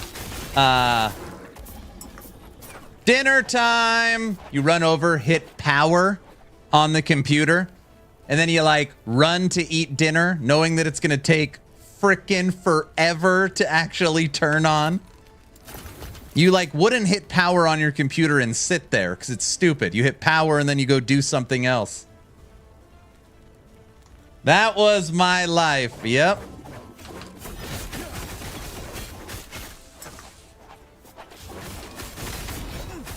Hey, Tink.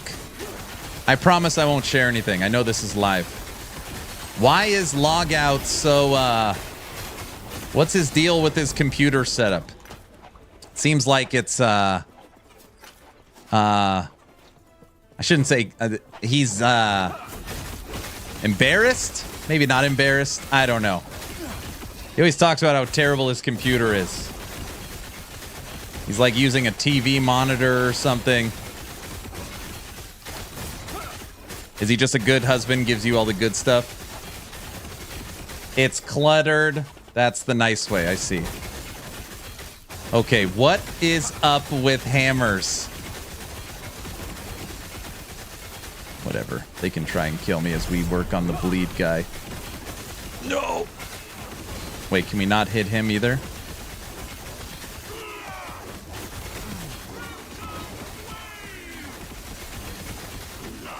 Nope. They are dodging it? Is that really what it is?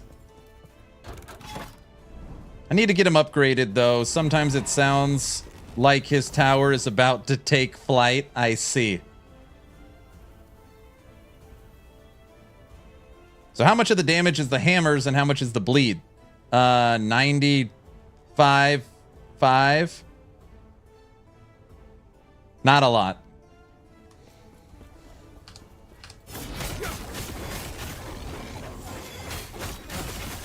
What a weird bug. Is that like a bug that's been happening forever?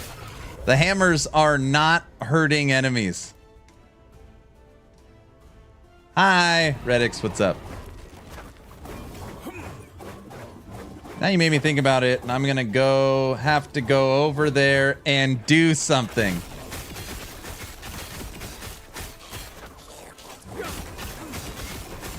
That is on an agitation scale. Very, very agitating. I wonder how many stacks of bleeds we can get on this guy.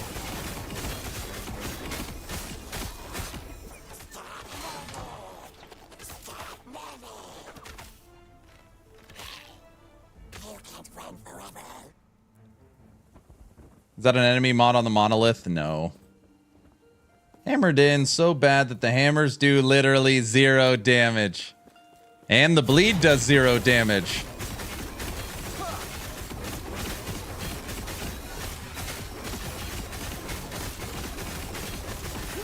Look at the bleed stacks at the top.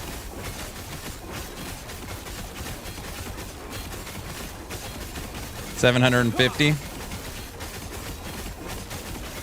Ticking for about 140, 150. Hello, traveler. Do not Never mind. 350,000 damage per bleed tick. That's a spicy meatball in a full AoE around you. Not too shabby. Leave the game.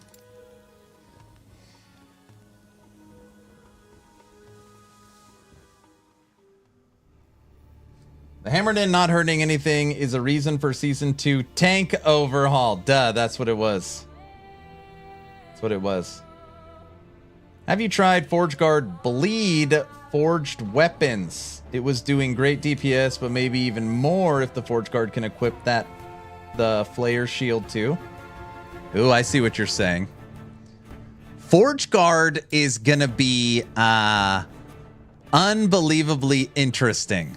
For a multitude of reasons. The only reason I can say out loud is the announced you could hold a shield and a two-handed weapon.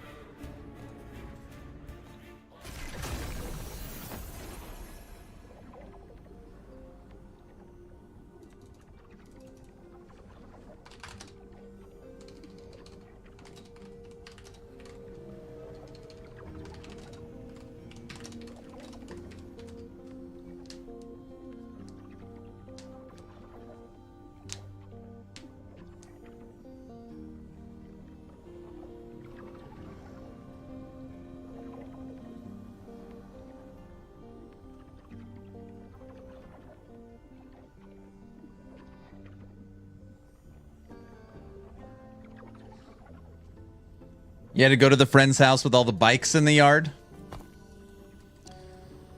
Man, when I talk about it too, like, the difference in, I don't know, time periods. Again, I'm 40, right? I've got a kid that's 19 years old. I never got picked up from school. School would be out. We'd walk across the street. There was like a grocery store and a liquor store where we would always get candy. And then we would go over to a friend's house, play basketball or video games. And you'd like bike home. It was like just be home for dinner. No cell phones. Nothing. You know, it's just so, I don't know. I just loved when I grew up. But like weirdly, there was also no fear. Like, in my head, there was never, like, I should worry or have anything. Home before the street lights turned on. Yeah. Only fear was mom. There would be a check-in. Hey, like, you know, if you're going somewhere, not going to be home for dinner, you better check in or ask. Like, that was like, you know, obviously respecting your parents. But yeah.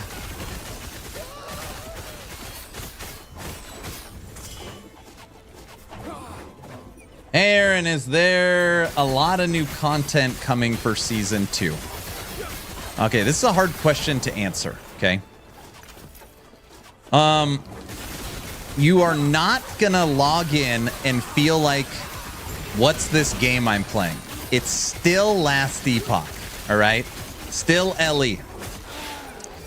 But once you hit the end game, all right, the campaign for the most part is, you know, close to the same, which is what Mike has already said on Friday. There's a couple of little changes, but for the most part, the campaign is pretty close. But in the end game, you're going to be like, what's this? What's this? What's that? What's that? Never seen that before. What's that? What's that? What's that? There's something in the air. What's this? New game confirmed. Yeah, you know, you're going to have the Monolith of Fate overhaul. And the only thing I could say is, again, what Mike said. And that is that there's going to be new enemies, new bosses, new crafting, and you are going to be able to have more choice to tailor your end game experience. It's like, that's all I can say. And that's just what EHG has said, which I know is saying basically nothing.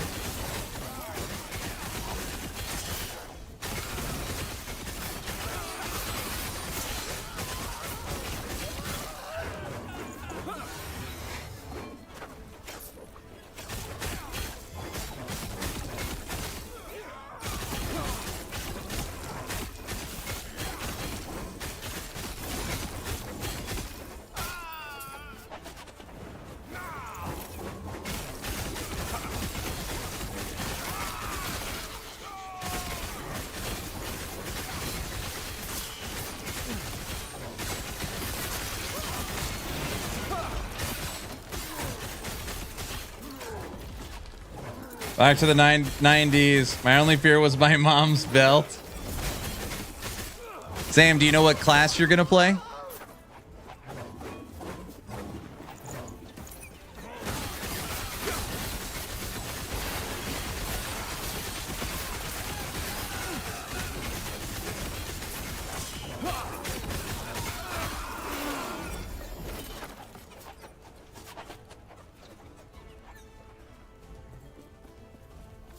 Do you think some current legendary / unique items will become legacy? I don't understand your question. Do you think some current legendary / unique items will become legacy? Like they'll disappear? Like they're removing items?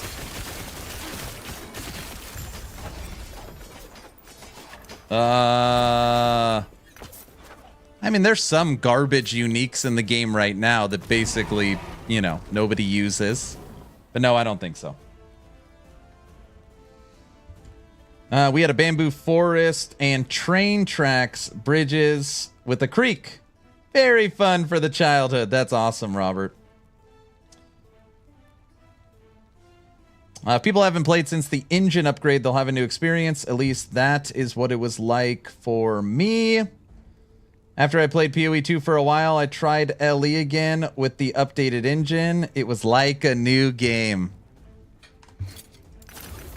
I think there's a lot of people that did not play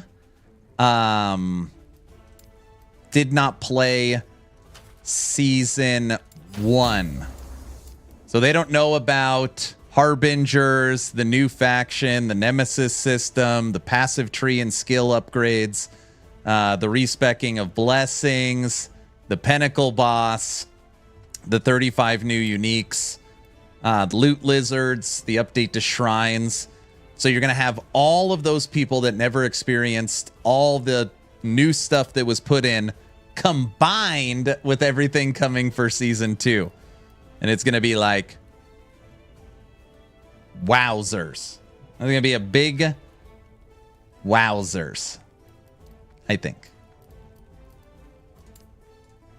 Maybe.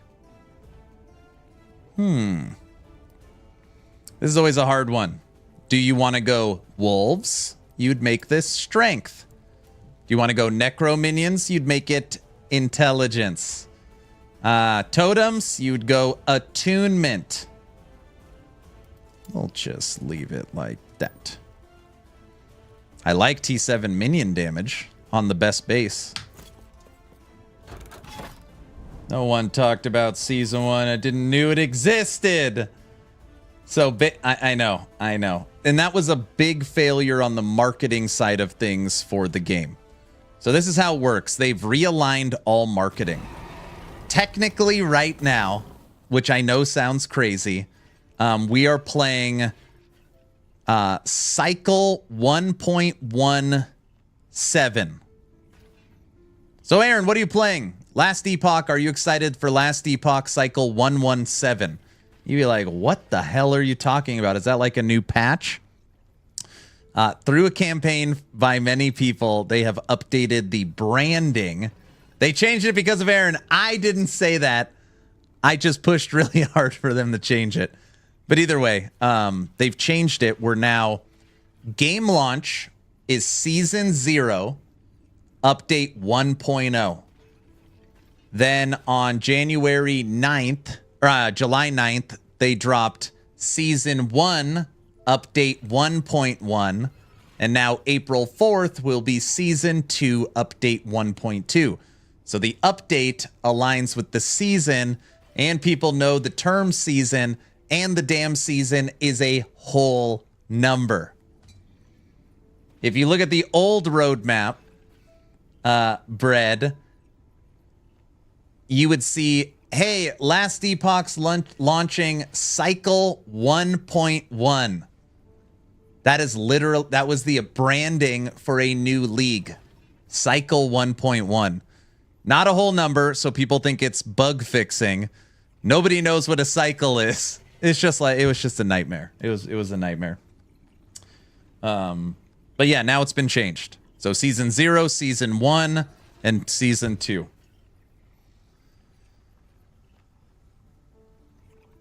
Hey, babe, what's up? Good afternoon. Welcome to Hammer Time. We're messing around with hammers at 500 corruption. Ooh, we don't like this guy.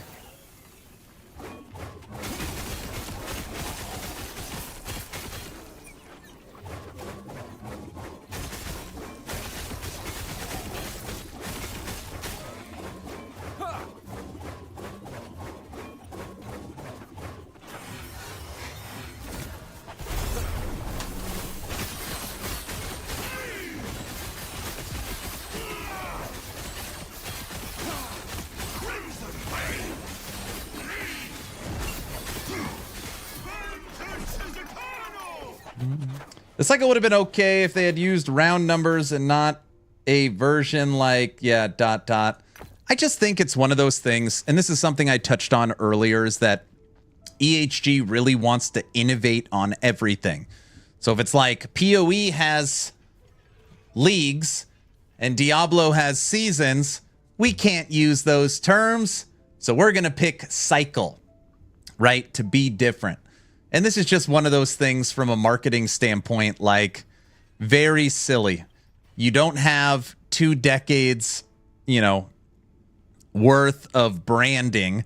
Most people don't know what last Epoch is. So you got to teach them about the game. Then you got to teach them what this word means. So it was like, pick a whole number. Torchlight uses seasons. D3 uses seasons. D4 uses seasons. Grim Dawn uses seasons. Hero Siege uses seasons. Undecember uses seasons. Season is the universal term for a major live service update. Like, this isn't one where you have to innovate. Just use the damn word everybody knows and pick a whole number. It's very simple. I was like, if you just change 2 things, this was my big campaign to EHG. Like, you change 2 things, the word cycle to season, and then you give it a whole number. You'll bring 10, 15,000 extra players just by that change, you know. Anyways, they made the decision to change it, which I thought was smart. But wait, Aaron, if they ran a mid-season event, would it be called a bicycle season event? I don't know. It's a great question. Calling the season bicycle was cool, though. They should have kept it for the uniqueness, but from a marketing perspective. I mean, I get it, cycle's cool, but from just a marketing perspective, it wasn't smart. Everyone used to use ladders. Ladder 2. Ladder 2.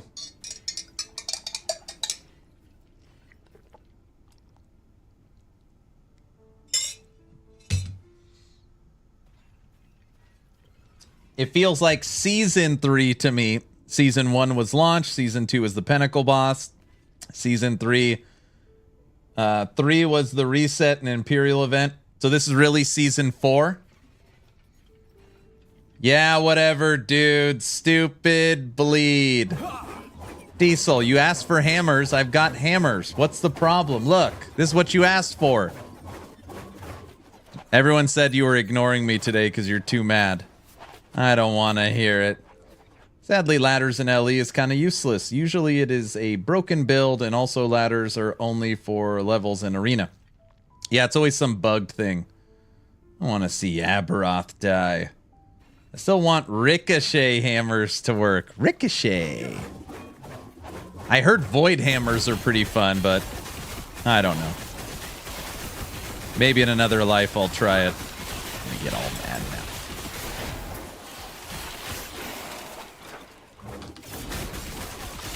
Diesel, I wish you were here earlier.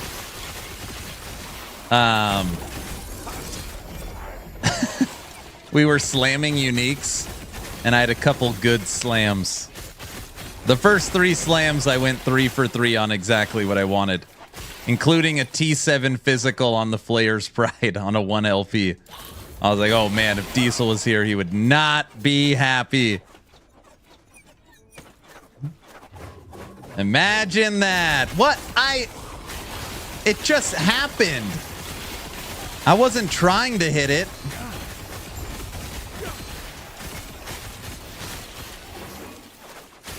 Of course you did.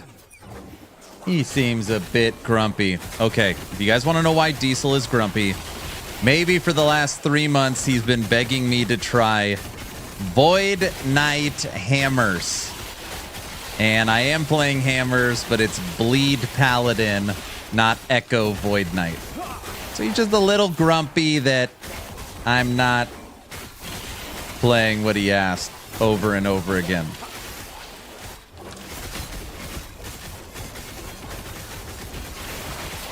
Diesel, I've got a quota. No, it's not a quota. No, I don't have a quota. MZ, that's not what I meant. I don't have a quota. I have certain builds I wanted to play, and this is one of them. I want to make a comment, but it's inappropriate for the children. Yeah, don't make a comment.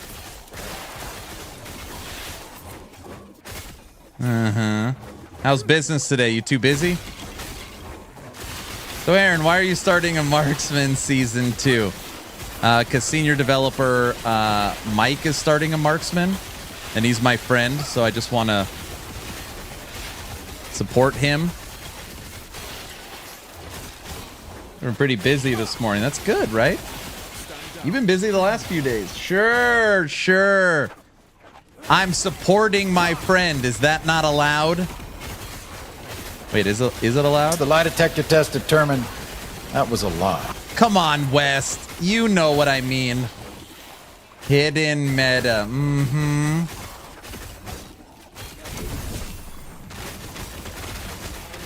I got a green beam. Look at that. Huh? Or die.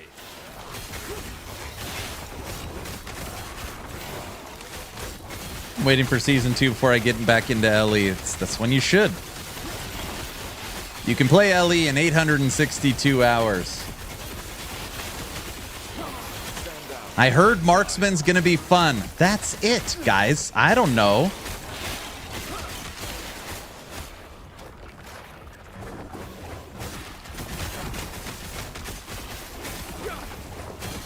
Oh no. We're on the same side.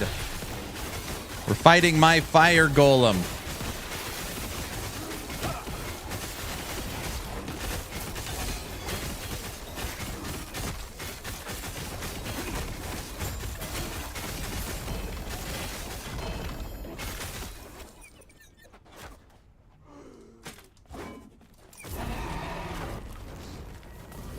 I'm waiting for Season 2. Besides, I'm still mad at the ARPG space. Titan Quest 2 news.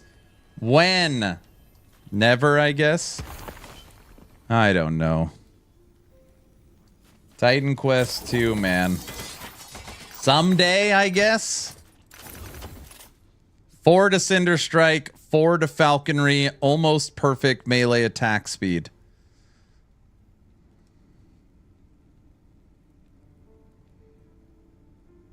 One LP. Perfect endurance. I told Logout to blame you if stuff is different. Good. I accept the responsibility. Vitality. Seal. All right, all we need is 12 affixes and 21 forging potential. That's easy. We got 3. Ooh. All right, that wasn't very good.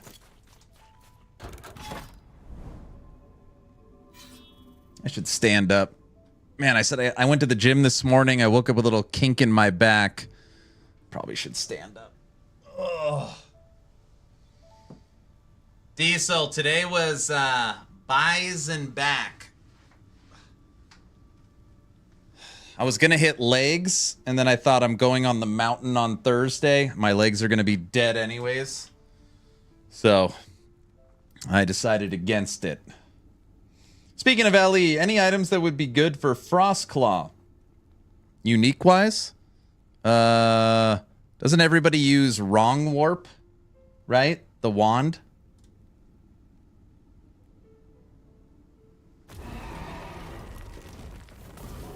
Those are doves flying around you, not hammers. That's right. Doves.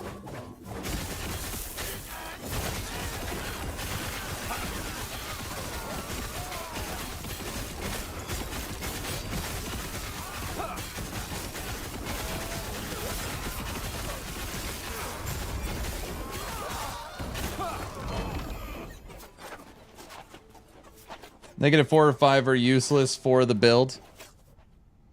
What are we talking about? Being healed by Smite grants you and your allies increased health and mana regen.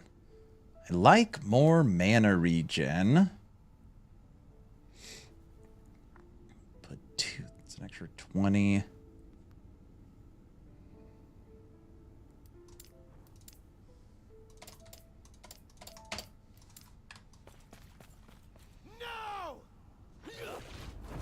There's a ton of uniques people use for Frostclaw. Aren't a lot of them low level though, and they just have high LP rolls? You need 2 red rings too, don't forget that. Gotta have double red rings.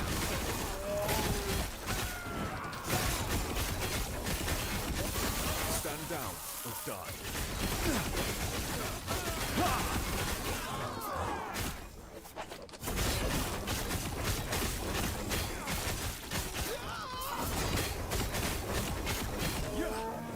A red ring build. All the time, man.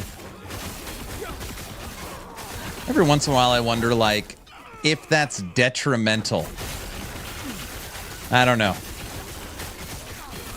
I mean, I guess if it's like aspirational gear, you're okay. But if it's like this build requires 2 red rings, I don't know if that's healthy.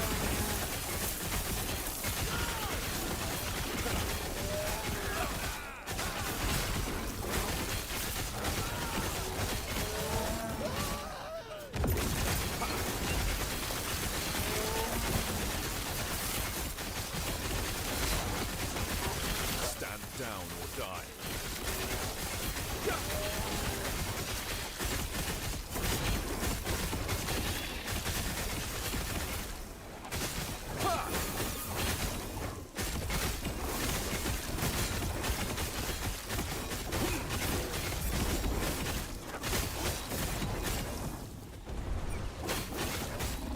So guilty. Mana is fine from a maintaining of hammers. The problem is the sigil ring won't, Sun Seal won't make a new sigil if you don't have enough mana, because it won't put you into negative. So it's not generating the automated sigils of hope. And in sigils, I'm using faith, which keeps eating my sigils.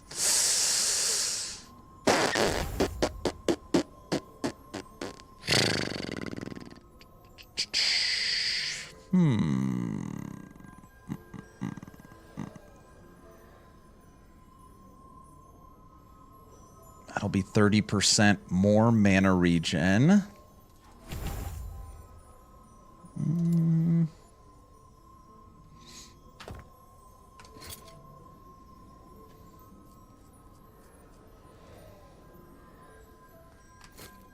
Here, let's see how our squirrel helm did. Well, if we could kill him.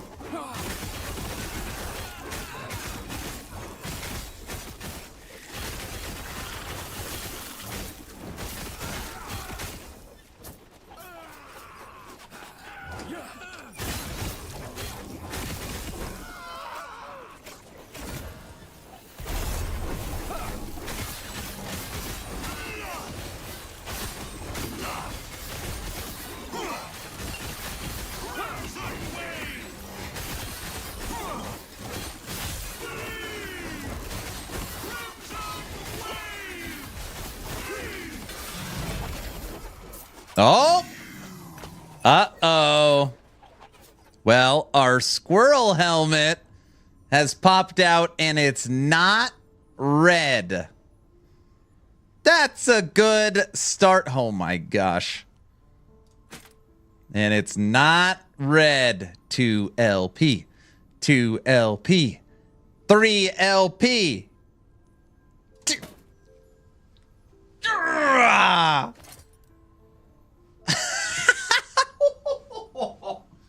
Oh.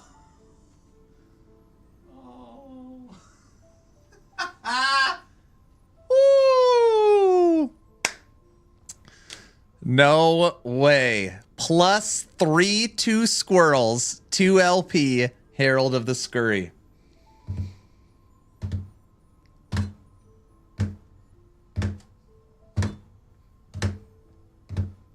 I wish I could kick you right now in the balls.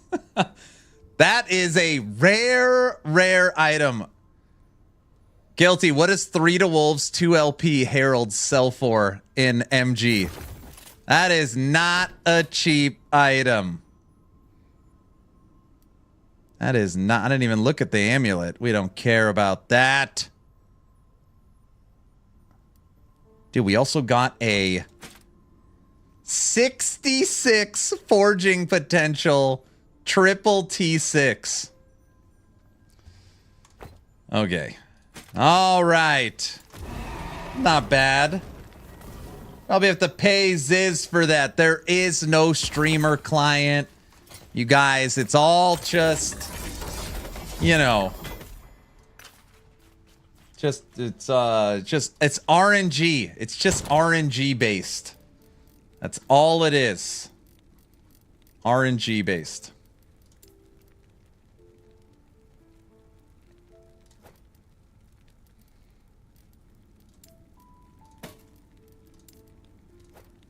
Dude, the fact that it doesn't have the COF tag is crazy. So I can use it on my Primalist. You think there'll ever be a day when chat believes you? Everybody gets these kind of drops. Period. Like, it's not like I'm the only one getting it. This is very common for most players. Dude, we got a 2 LP Herald and a 1 LP Bastion within 2 minutes of each other. All right, that's pretty rare. That one's pretty rare. Okay, but only that one. Yeah, I got 10 last week. What? Guys? I mean, I've had good luck recently. I got a 4 LP Anguish and a 3 LP Maw. 3 LP Maw is big money. 3 LP Maw non-COF is big money. Shields. Bastion of Honor. Moves to Legendary. Bam.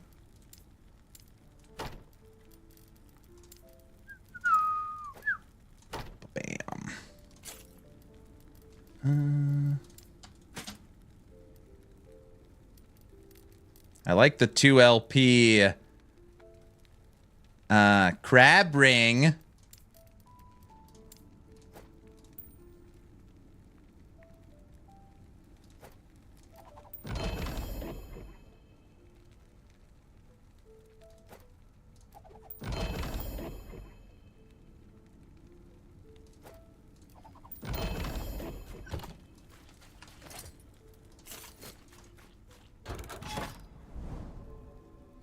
It was indeed MG, but I'm keeping it. See? He's cheating too. It's got a min roll on life. Bleed is okay because it hit the other one. There's 2 affixes.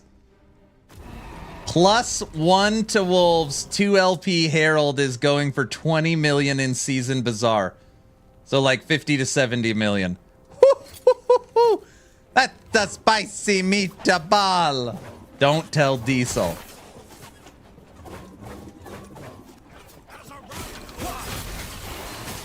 Interesting.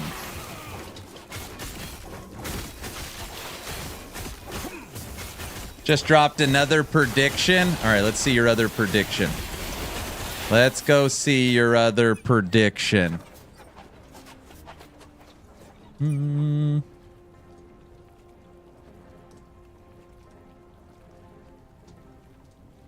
Another prediction.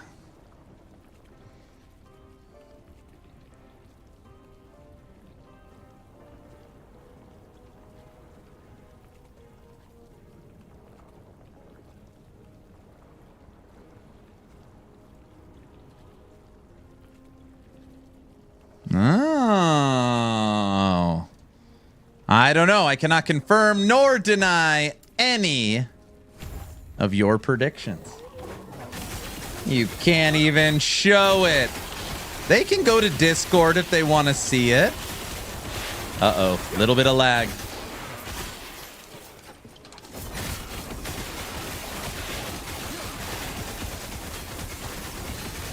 Three to wolves. It hit 3.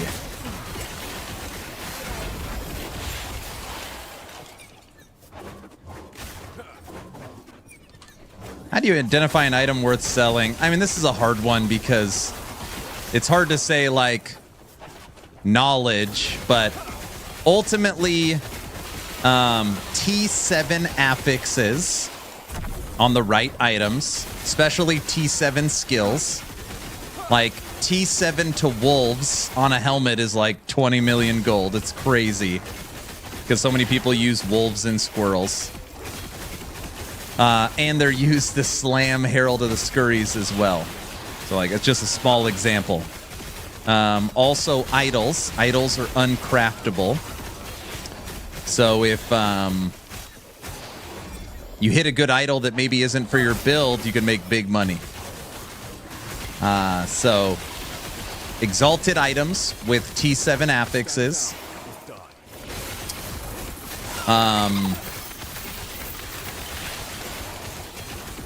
Desirable idols, since they're non-craftable. And meta build uniques with legendary potential. There's some people that just follow the meta builds. And that's all you have to do. So whatever the, top website, top creator puts out a build, whatever item that's using normally shoots up in value.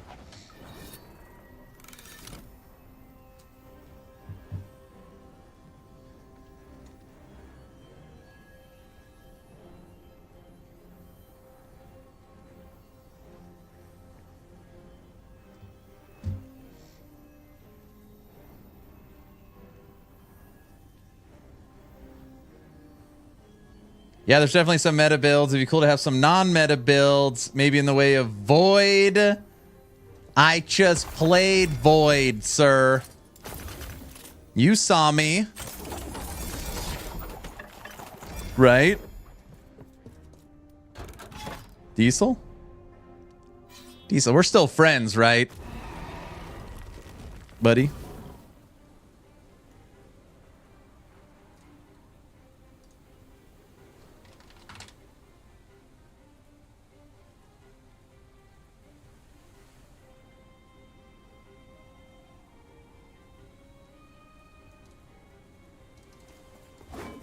I'm gonna lose my mind. Don't lose your mind. Keep your cool. Hi. You have fantastic builds. Carry on. Thank you so much. Welcome, welcome. As long as you're following the channel on Twitch or subbed on YouTube, type in ! A giveaway. Today we're trying some bleed hammers. Tomorrow we're gonna try Shield Bash, and then we will move on to Monster Hunter Wilds for a little bit. Today and tomorrow. And then we'll take a small break from LE. I have 3 builds that will be coming to YouTube, and then I am done. 3 left.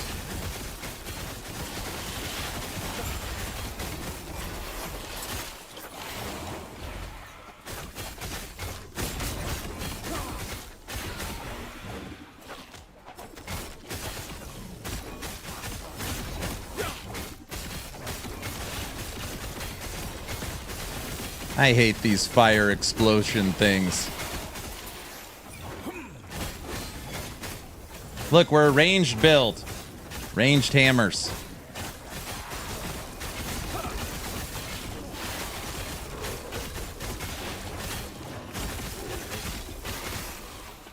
And my very first build was Hammerdin, Paladin 2. Paladin. Hammerdin. Come here, lizard.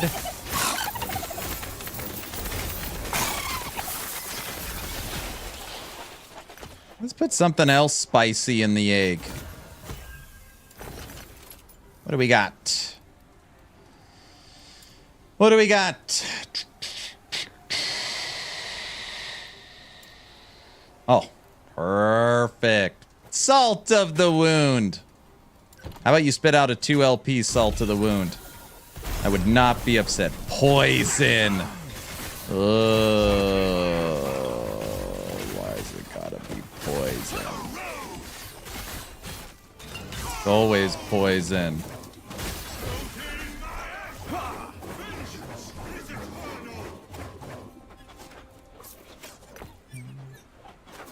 I'd call cheats if he did it again. If that salt of the wound popped out 2 LP.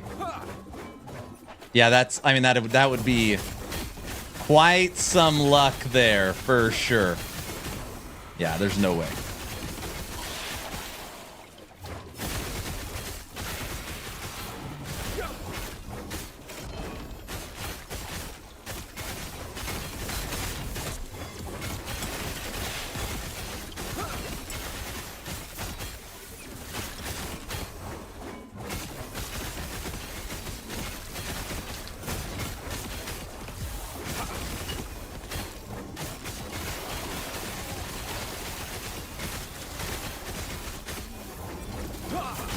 We frickin' got Doc Ock. Just saw that coming. Should have killed the stupid necrotic guy. Trying to get to the Shade of Orbis.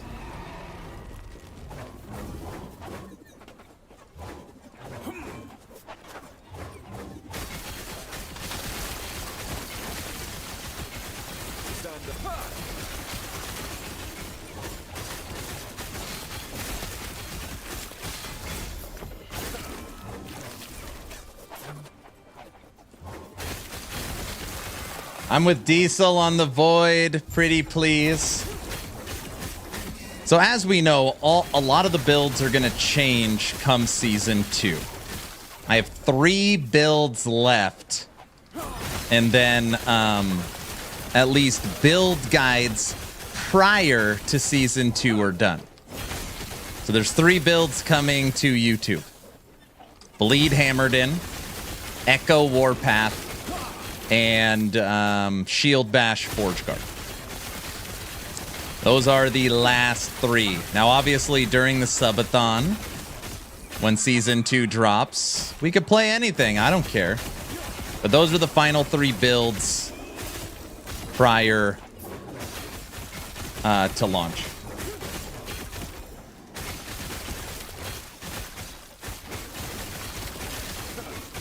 And it's literally going to give you like 30 builds to pick from.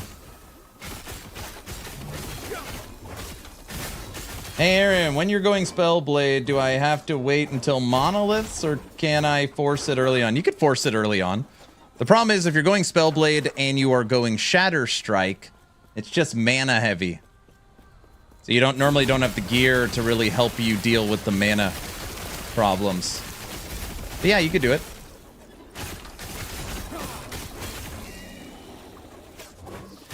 You for sure need Mana Strike.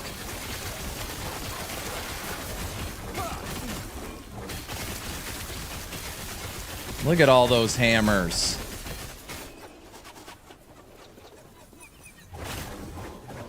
Why not Volatile Reversal? I pulled Volatile Reversal out of all the builds, since it's no longer going to exist in its current form.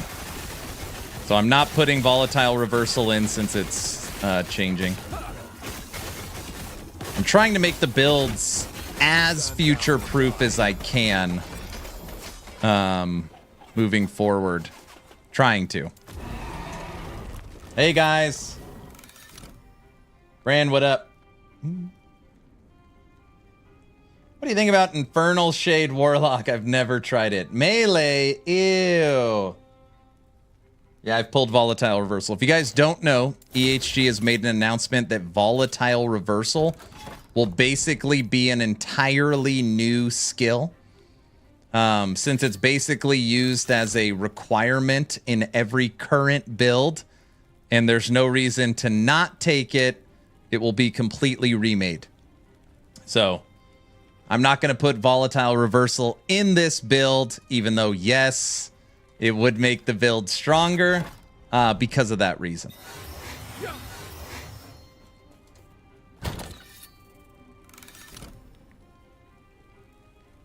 I think Smarty Pants are preparing the gear for the skills that will be strongest in Season 2.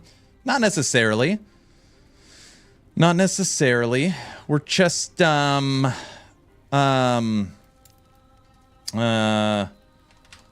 playing the game we love, silly. Silly goose. I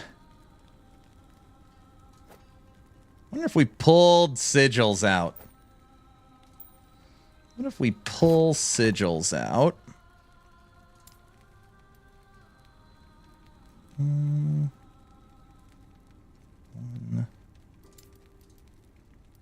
Pull these out.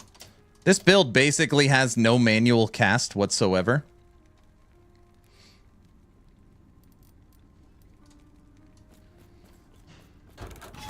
All we're doing is casting hammers and using lunge to move. I don't think sigils would be terrible to manually cast. Just spitballing. Yes, I'm spitballing. Sounds like they're going to nerf the skill then. No, I'm sorry. I'm probably not speaking right. Volatile Reversal won't... It's a difference. It's... Volatile Reversal will be the same in name only. Like, they've already said that Volatile Reversal's, like... in its present way is an ineffective and terrible design, which obviously they made. So they're remaking it. They are taking the power that you would gain from Volatile Reversal and adding some of that power back into the existing skills. But a literal, I mean, it is terrible design. A skill that you take regardless of any build. It does not, it literally does not matter. If you are playing as a Sentinel via Void Knight, Forge Guard, or Paladin in any way, you are required to take this skill. Terrible design. So they're fixing it.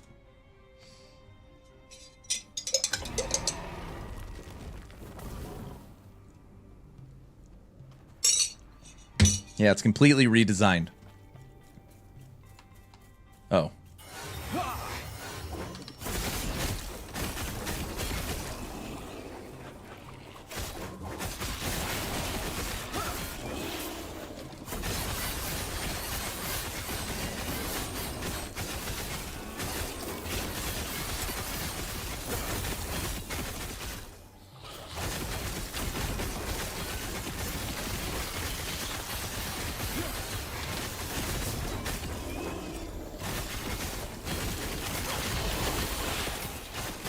That's for the wifey to do next subathon. No, we're not sorting my stash tabs. Very funny.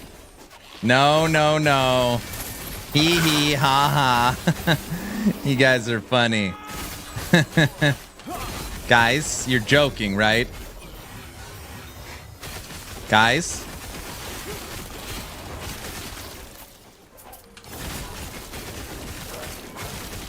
Hilarious even. What?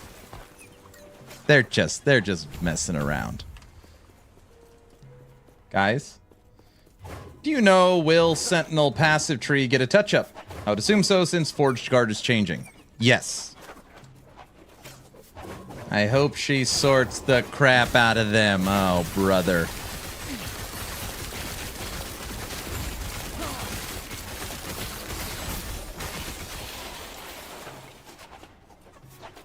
He doesn't mean that, guys. Don't listen to him.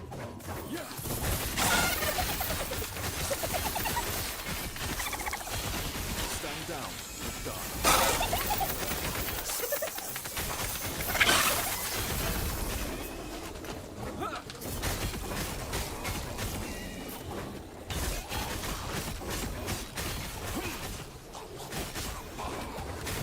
I should probably try and kill this guy before reading chat.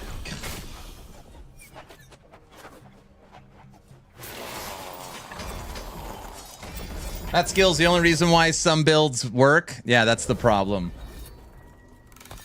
That is the problem.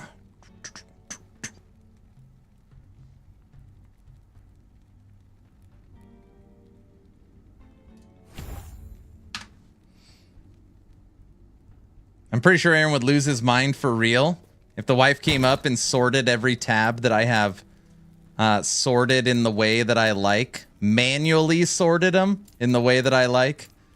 For example, every two-handed weapon saved 2 in the highest possible roll in order by level. Because of dual wielding. Yeah, I wouldn't be very happy. This game, Lone Soul, looks really, really good. Lone Soul, send it to me. Patience, Padawan. Step out of the nasty damage circle. I wasn't looking, I was reading. You mean sort your stash tabs like your sock drawer? Yeah, that would be okay. I told Mike we also need horizontal sorting. Oh man, the sort possibilities are endless. What's wrong with all of you? You all have a real problem. I don't know what to say.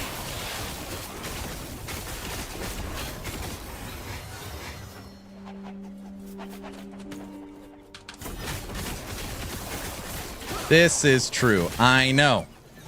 Orange, what are you up to today? Anything fun? I can't believe we're already at 3.5 hours today. Did you know since 1-1 the sort will group items by base type? Yes.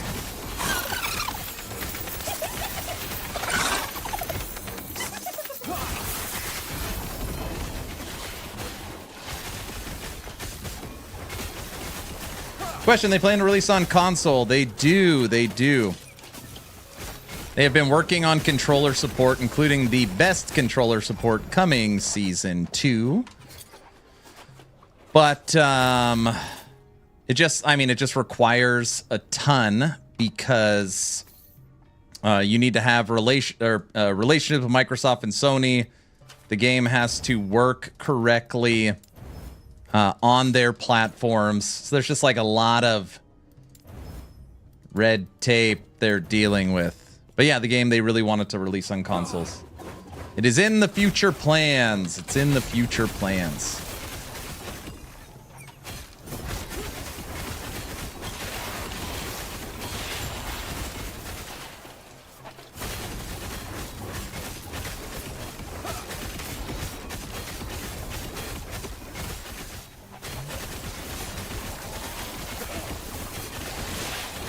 Take it easy and keep an eye on those stash tabs. Will you stop it? I see what you're doing, and I don't like it. All right? Stash tabs are fine. They're fine. They're beautiful, Clark. Those little lights aren't twinkling. I know, Ed. Thanks for noticing. I know, Art. Thanks for noticing.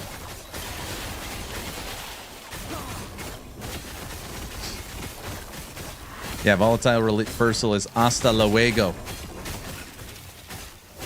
So I gotta say that in the intro of my Sentinel builds. I know volatile reversal is the right skill for this build. Volatile reversal is changing in the future. And as we are working on future-proofing our builds, that is why we have not taken it in this instance.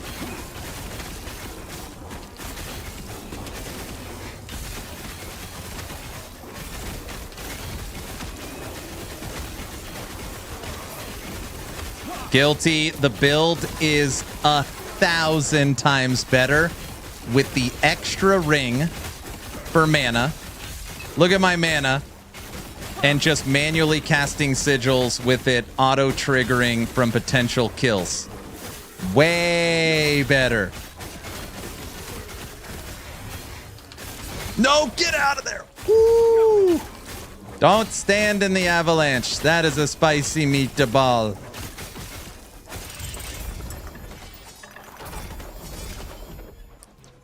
Can't believe it. I'm making a Sentinel with sigils and not using Sun Seal. What is the world coming to?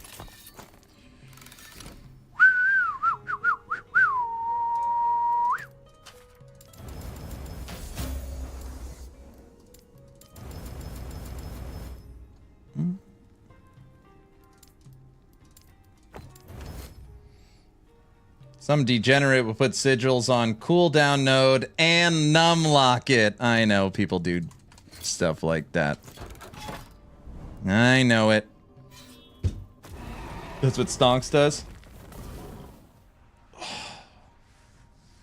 Has anyone ever done a giga damage fire elemental Nova build?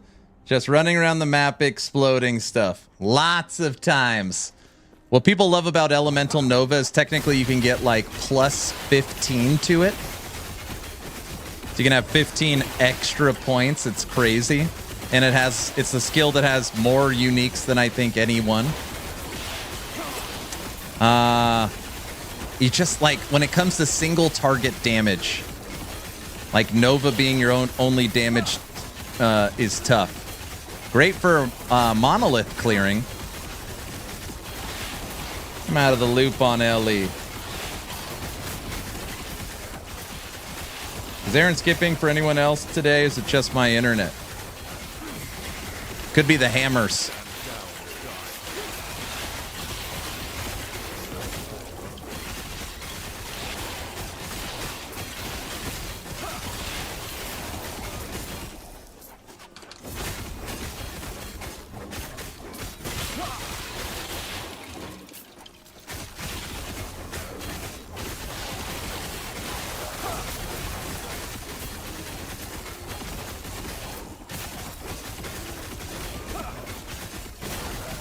You know what's kind of dangerous, Guilty, is taking no crit avoidance and relying on Smite blind. Smite hits enough, it might be possible. I could also switch out some stuff.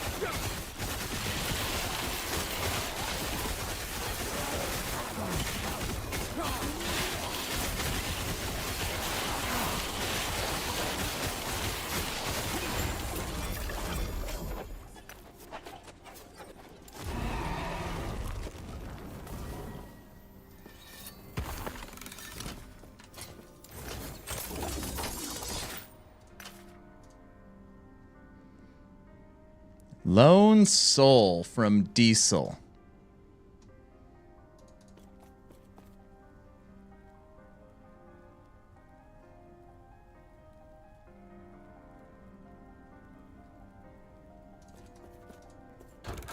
That's a crazy thought. Better take the blind node in Paladin 2 then. I mean, you can get it to 50%. So you can get a 50% blind chance. What's blind last? 4 seconds. Blinded enemies cannot critically strike.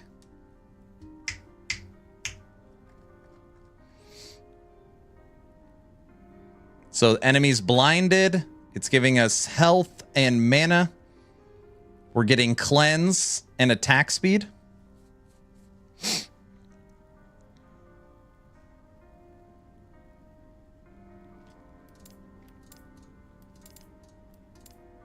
Take 2 points out of area, put it right there in blind.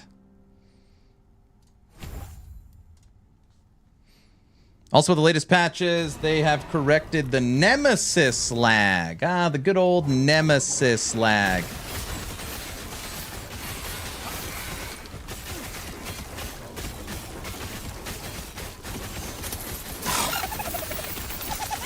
Hammers are pretty fun. I think it would be better if it was a Void Knight, but pretty fun.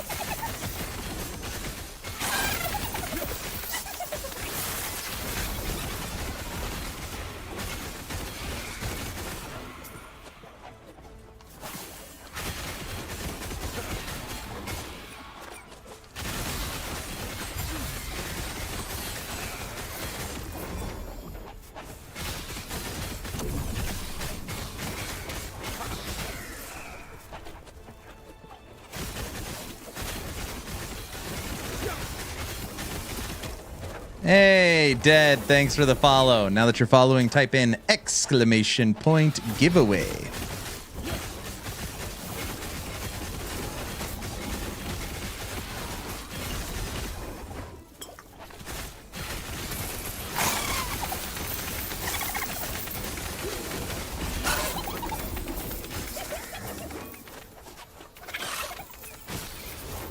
Yeah, I'm liking this build. 500 corruption, Pally bleed, Sentinel. Feel pretty good.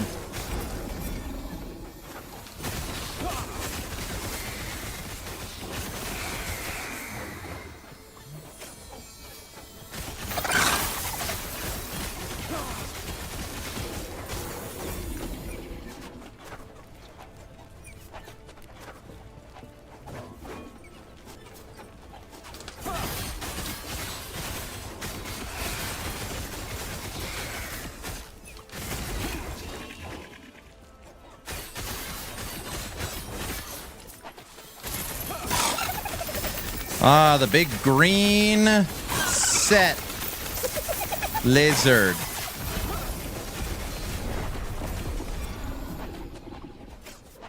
Crit! Oh my gosh, the crit killed us. That's because I didn't have these 2 points in. Guilty, that didn't count. I should have put those 2 points in. That didn't count. Will the content season 2 be available on legacy characters? I don't know. If you made me guess, I would say yes. But they haven't officially said anything yet. Ooh, what the hell? That one didn't count either. I was reading chat. Alpha Soul asked a question, and I wasn't paying attention.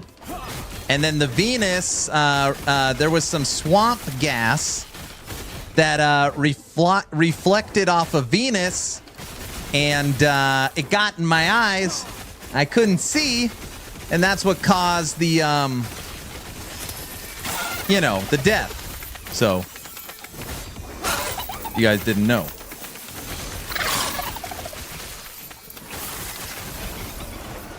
So, now you know.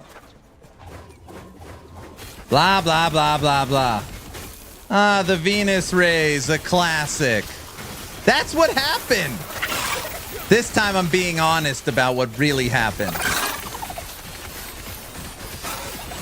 Guys. True dat, see? You guys know about the swamp gas.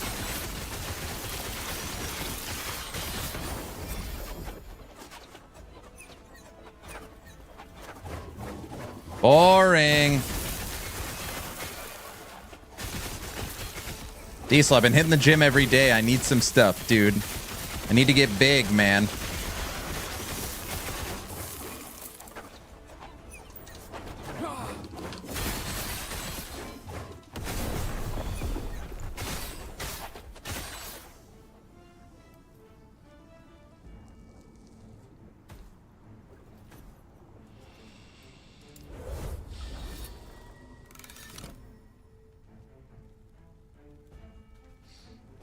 Let me guess, you still haven't done that. No, I haven't got it. That fire AoE should not do that much damage. Oh, we were doing so good. Why is that enemy so mean? Okay, that one counted, all right? I'm being honest, that one counted.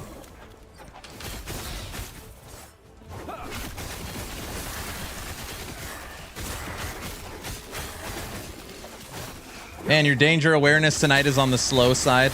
I'm pretty tired. Went to bed late, got up early, then went to the gym. Been streaming for almost 4 hours. No coffee. Come on. Yeah, I can't believe I stood in that fire AoE. Not very good.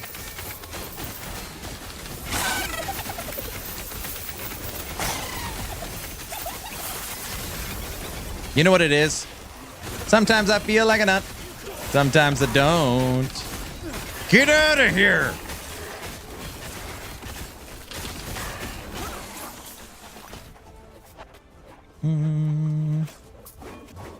How much corruption? 502, 504. 500 and something. We need ward. How can we get ward, you know? What's up, Josh? Hello, hello. Stop running into all those enemies.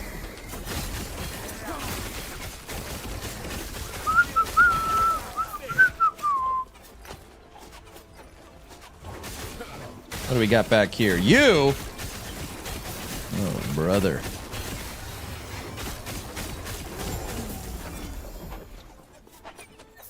See?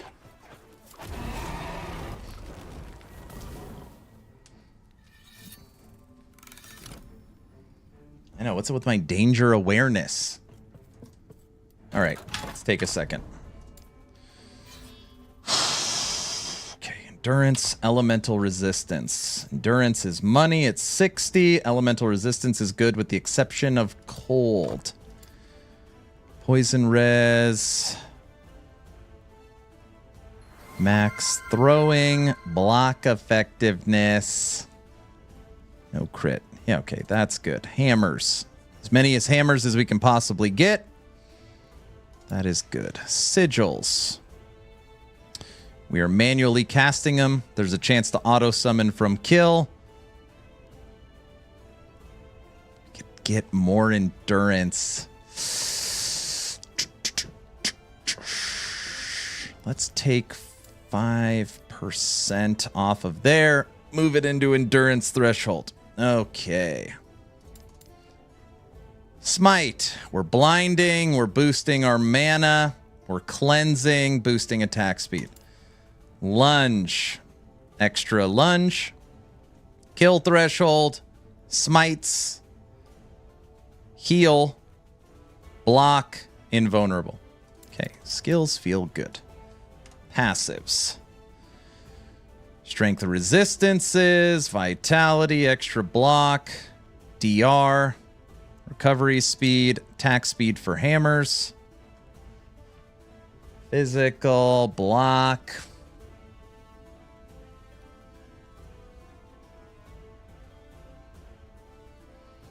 More life, more life. We don't need these 7. We don't care about healing effectiveness. Necrotic resistance is through the roof.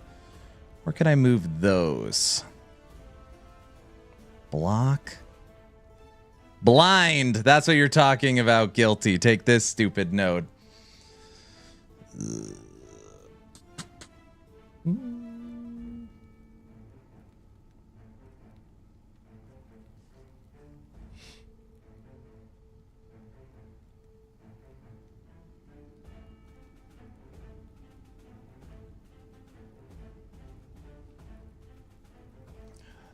This node is literally giving us 7 points. It's giving us 50 life. That's all it's doing. Blind, but we don't need the endurance. All right, hold on. Continue.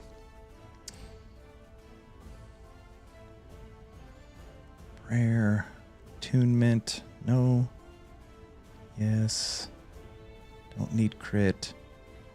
Perfect.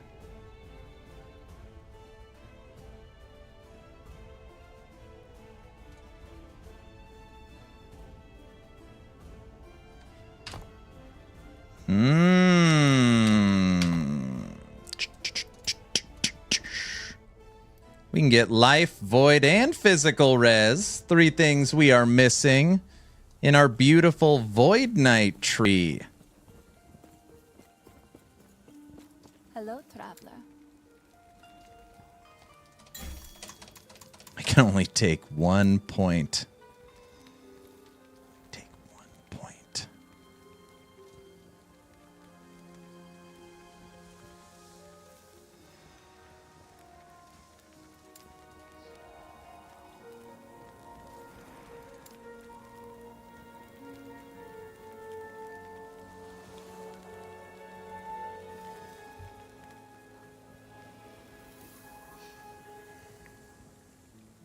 I should have thought of that. I'm working on Sentinel myself.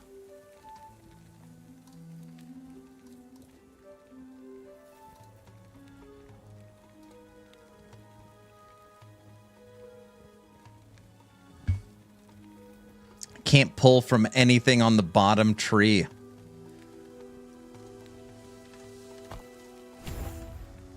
Hello, traveler.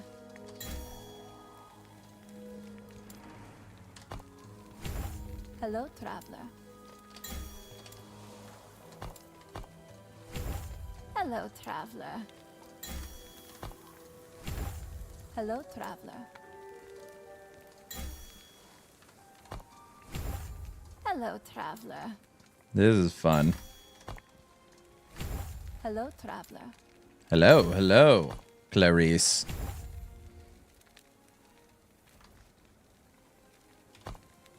Necrotic still maxed.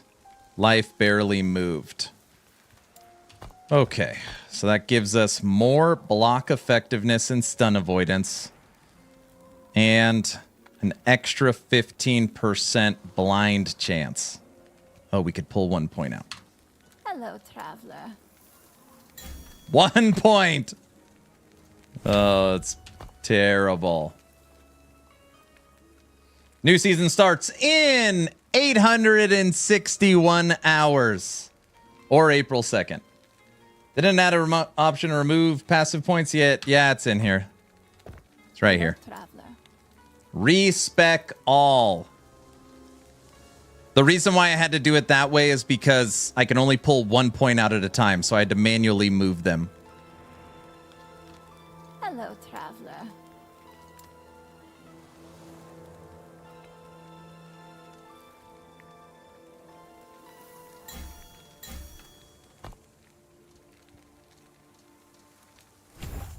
Hello, traveler. That's the note I need. We could pull out attack speed. That's silly. Block effectiveness, block chance. Life, endurance, health.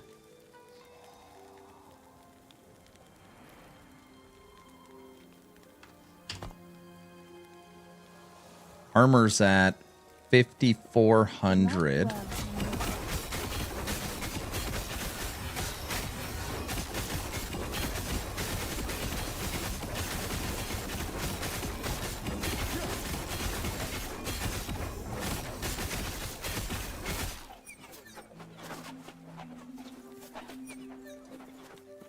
Hello, traveler.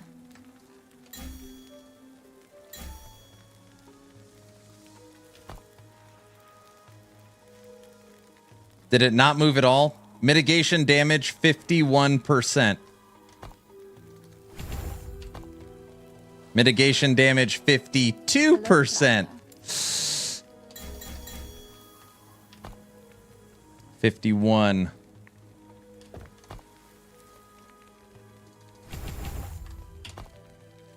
Gets void resistance, 70 life, and physical.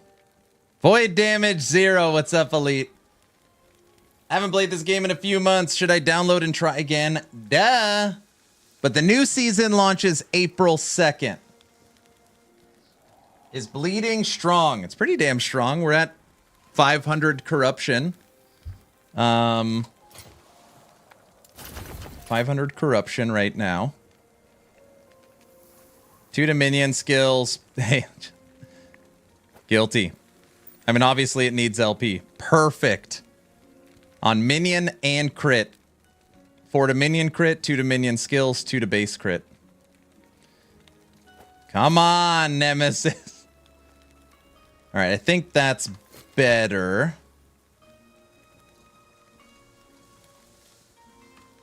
I'm wondering if I could snag.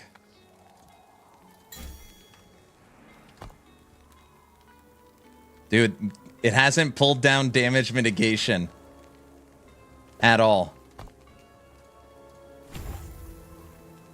Hey, we unlocked volatile reversal. Physical's now up to 69, dude. Damage mitigation is still at 51%. Hello, traveler. And I can't pull any more points. There we go.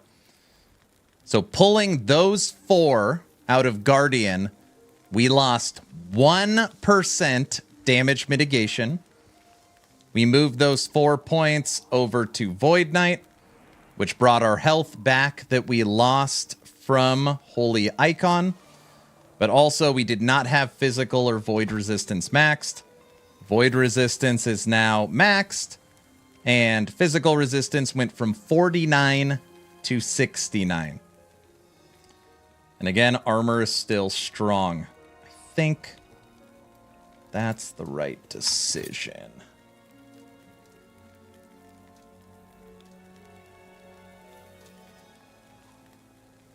I don't think I have any helmets for bleed. Bleed. No. Mana, fire, volatile reversal, strength, physical. Huh. Echo, void, ring of shields, mace, attunement, health, mana. Damn, my Sentinel helmets suck.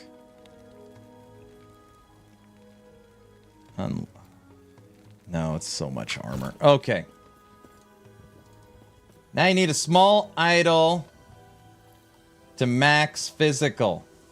Hey, what about our, what about singularity? We just got our perfect rolled singularity, right? 20% multiplicative. You can't crit? Oh, not a bad idea. Thank you very much. Right? 20% multiplicative, but you can't crit?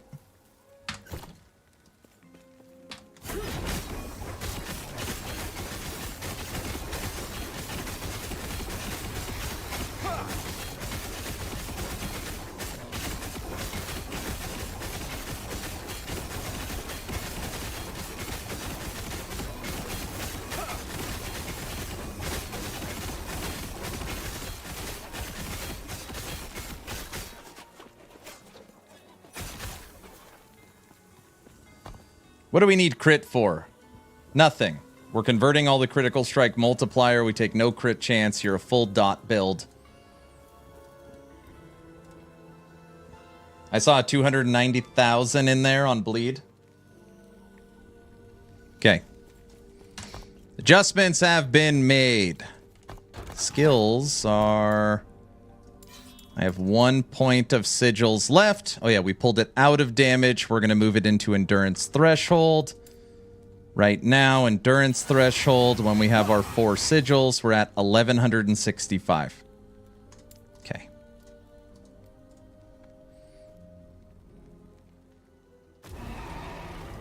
Singularity works for damage over time, right? That would be crazy if it didn't.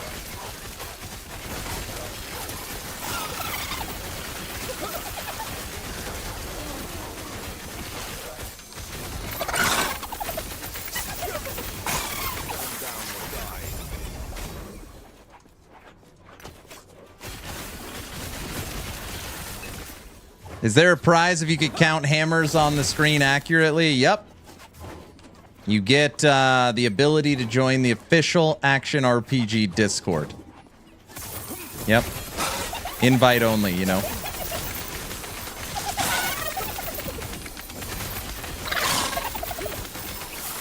There's the link.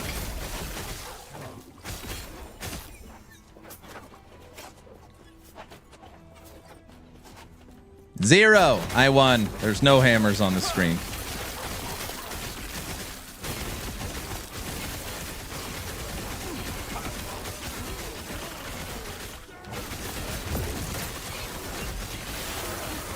Holy moly. Oh, it is feeling so much better with those tweaks.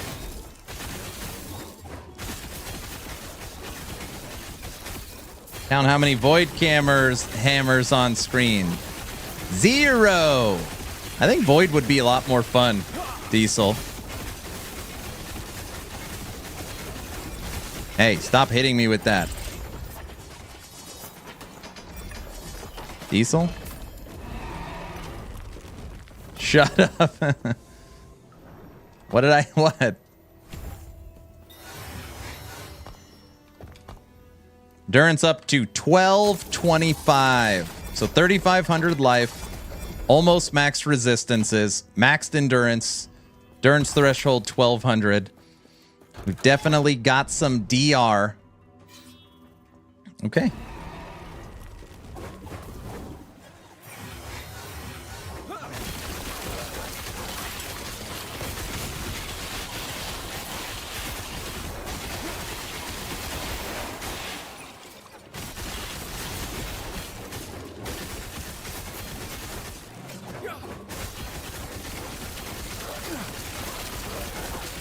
This does not have a build or build planner yet. There is 3 final builds coming to YouTube. Bleed Hammerdin's, Echo, Void Knight, Warpath. And tomorrow what we will be working on, Shield, Bash, Forge Guard.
Stand down or die.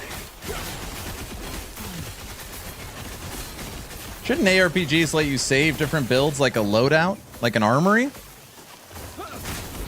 I mean, I don't know. It's a nice feature, but I don't know if it's a required feature.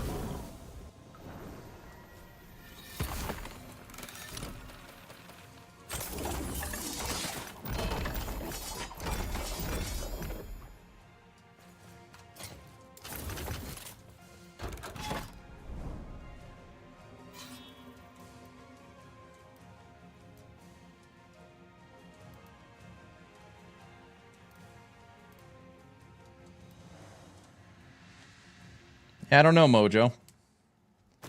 People like that feature a lot.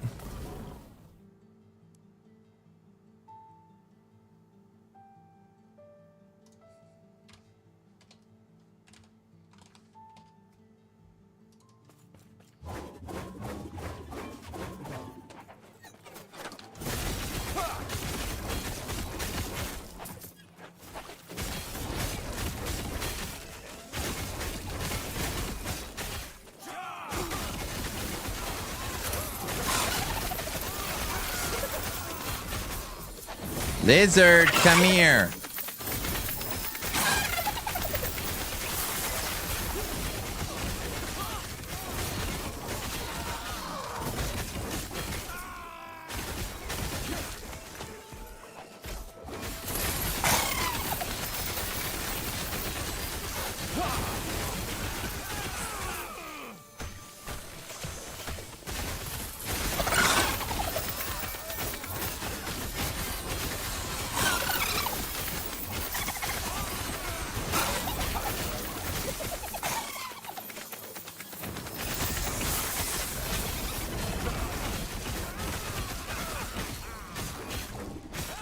It's not a huge difference, but it's definitely a positive change that we made. Definitely. No.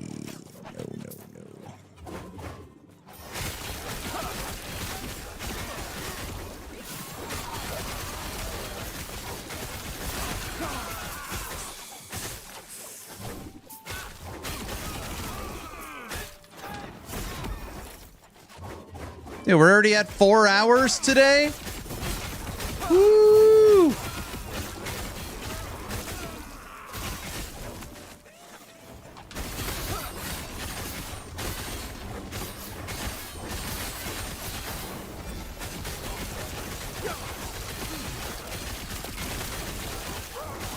Come on, where's my nemesis at? I want to see my salt to the wound. Have you found a use for that sword that casts smite? I'm using it on Echo Whirlwind. No, I'm not. What was I using it on? Using it on Avalanche. You're like, what?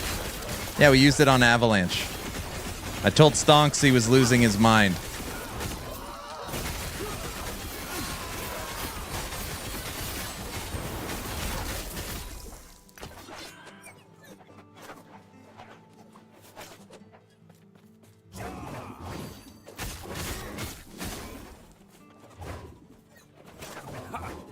Think I might need a few more hammers, just not enough yet. All right, I'll see if I could squeeze out some more.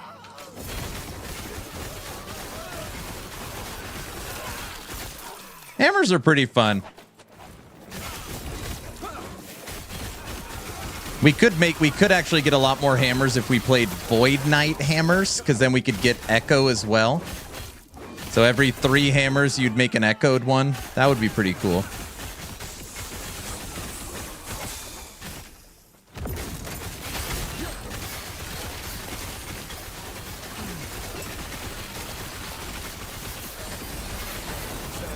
Frosty, more hammers.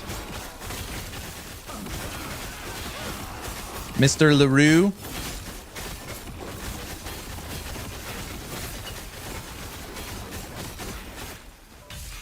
And to think Paladin was in the game all along. This game's always had a Paladin. Like a legit, you pick the mastery Paladin. So Ellie from the beginning has had a Paladin. Look. Paladin. See? Frosty, I'm feeling ready for Monster Hunter Wilds. I want to use for a 2-handed sword Marrowphage. The one that absorbs the shards. Yeah, I like Marrowphage. Very cool concept. The problem with Marrowphage is just getting the right hit. It's got to be a good hit. Yes, Monster Hunter Wilds hype. There were some people talking about how the game's getting poor reception because of optimization. There's some problems with it. I don't know if you've heard anything like that.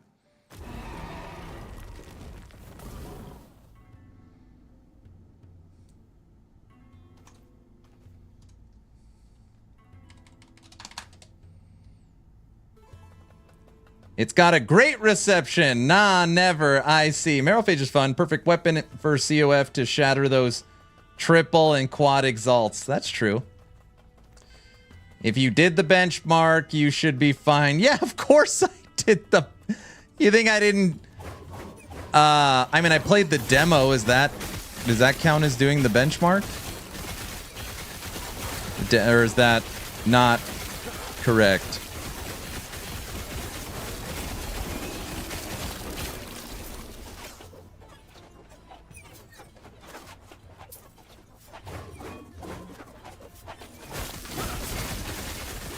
Demo has less frames than the launch version, so it's fine. I've got a 4090. It'll be fine. 4090 can't run it, then yeah, the game's in trouble for sure.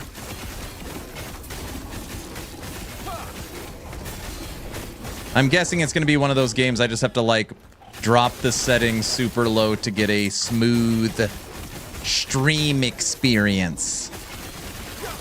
I don't like hammers.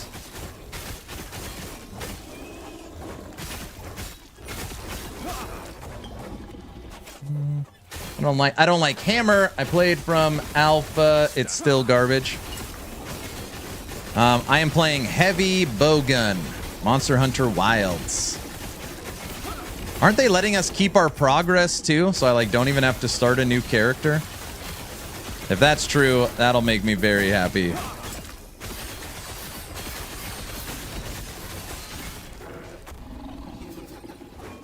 Yeah, you keep your character, no progress though. Oh, so I gotta kill the damn frog tongue thing again.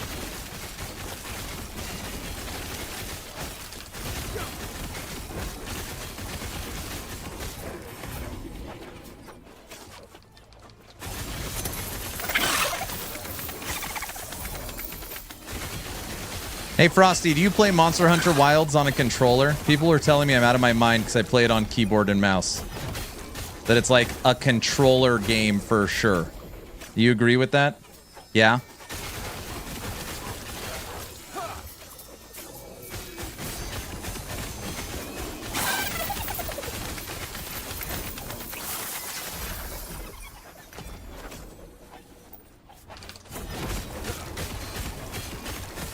Monster Hunter on keyboard and mouse. Wow, that's too far for even you. I mean, I got it all down. Well, some of it.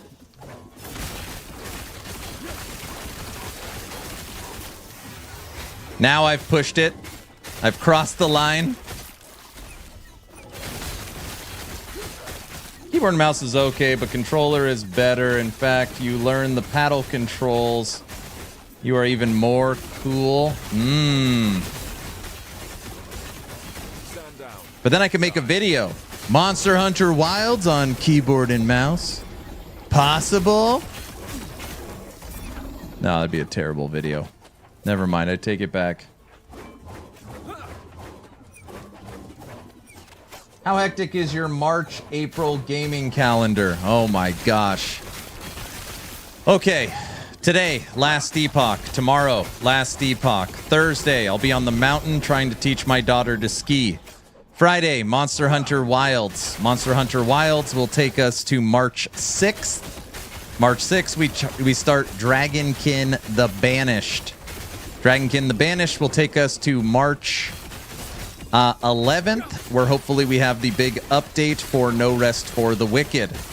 No Rest for the Wicked will take us to PoE 2020, and PoE 2 will take us to Last Epoch Season 2. On top of that, I am going to Vegas for my 40th birthday, March 19th. It's like nothing. It's like practically, I might as well just stay in bed. There's nothing to do. You know?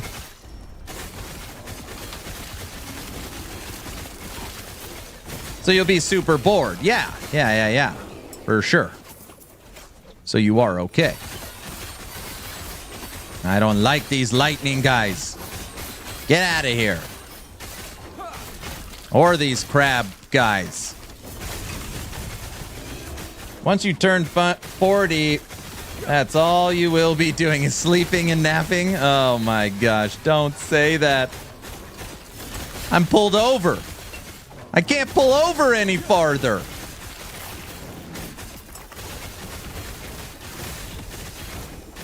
February 28th, Monster Hunter Wilds. March 4th, WoW. Monster Hunter Wilds, No Rest, Monster Hunter Wilds. It's a good schedule right there. What about having a baby? Is that on your schedule somewhere? Or? I'm 41, he's right. Oh no.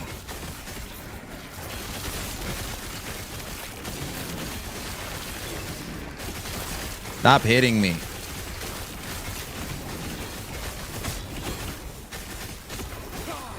Yeah, we're going to be busy. Hoping Dragonkin's early access is a lot of fun. I'm hoping Monster Hunter Wilds, when all the systems are unlocked, grabs me. I'm hoping No Rest for the Wicked's big update titled The Breach is a lot of fun. I got a huge update and announcement coming to the channel soon. So that should be something. Oh, man. And then... Subathon 3 for Last Epoch. Subathon 3 for Last Epoch.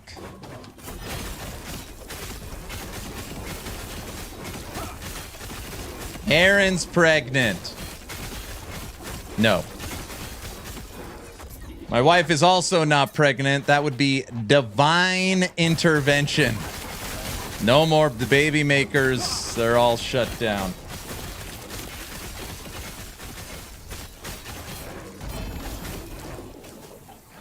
It is a wild thought that Frosty LaRue is about to have his first child in April.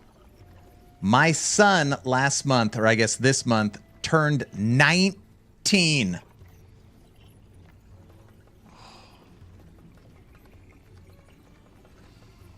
Frosty, how old are you? 30? You're 34?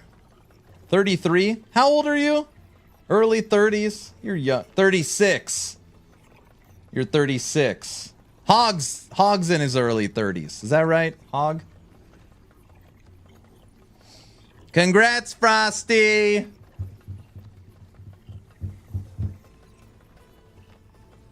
$44 still childless? Oh, the dangerous side of 30s. Oh, man.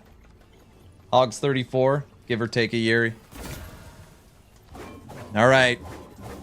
We're probably going to die. It'd be easier if I say it now.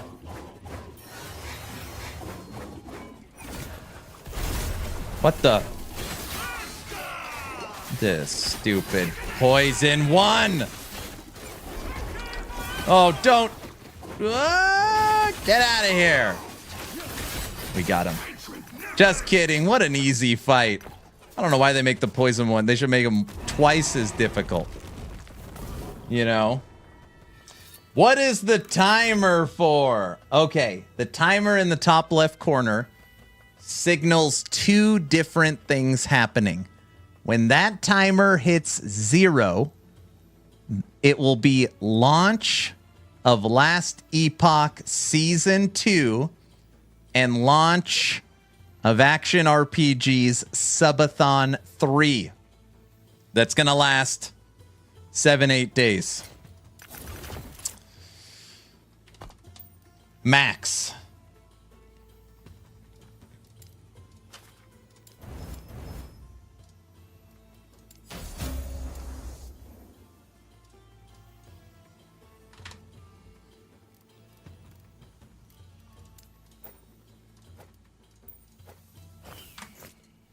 That's the timer.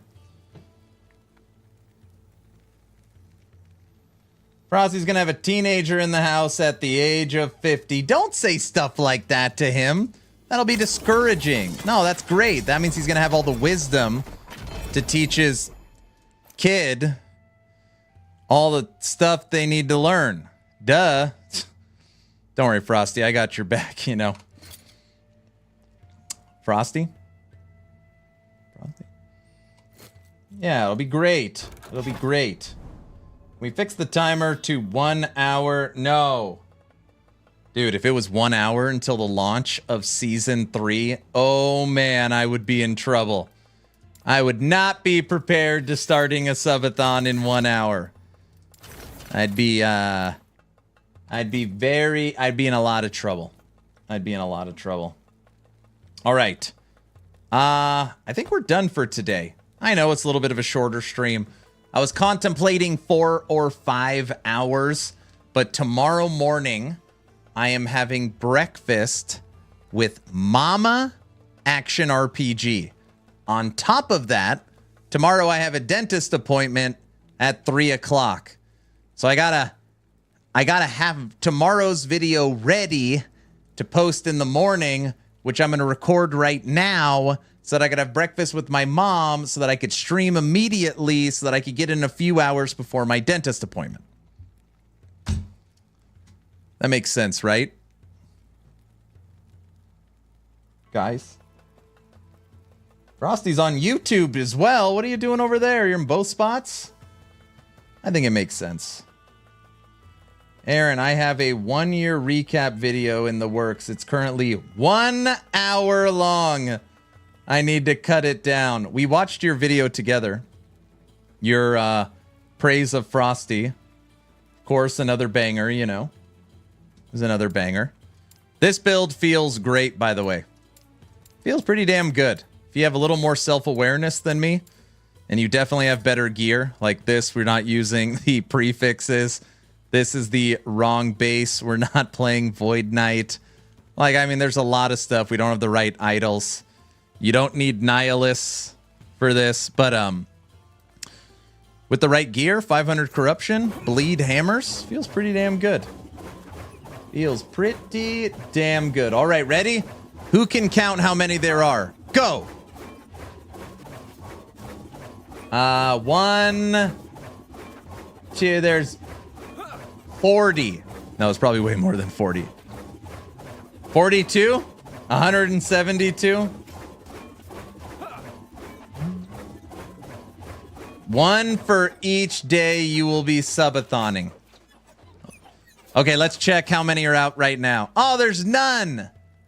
Ah, looks like it's going to be a short event. A few. Okay, everybody. I'm done for the day.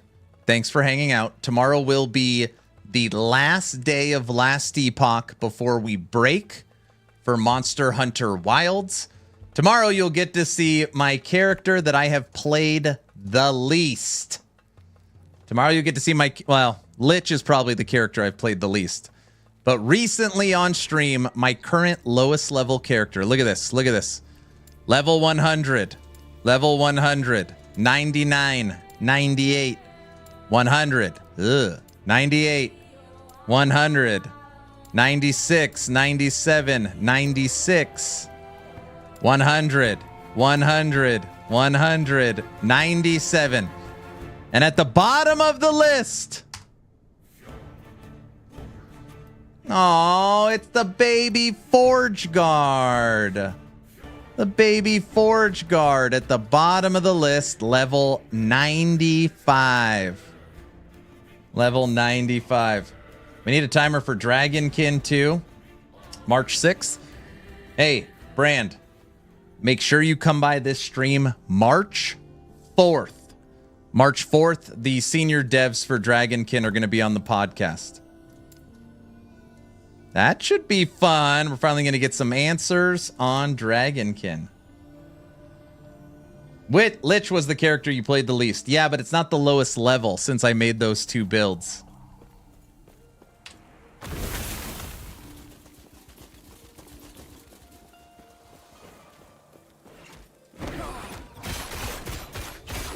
This is my forged weapons. Look at those swords.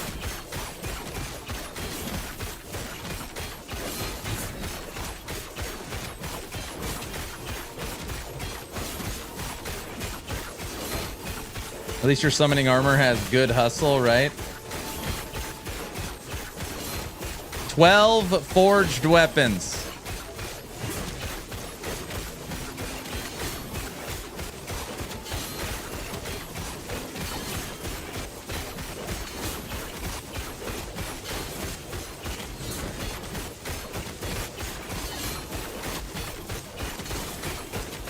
Can it hit 100,000 on a forged weapon hit?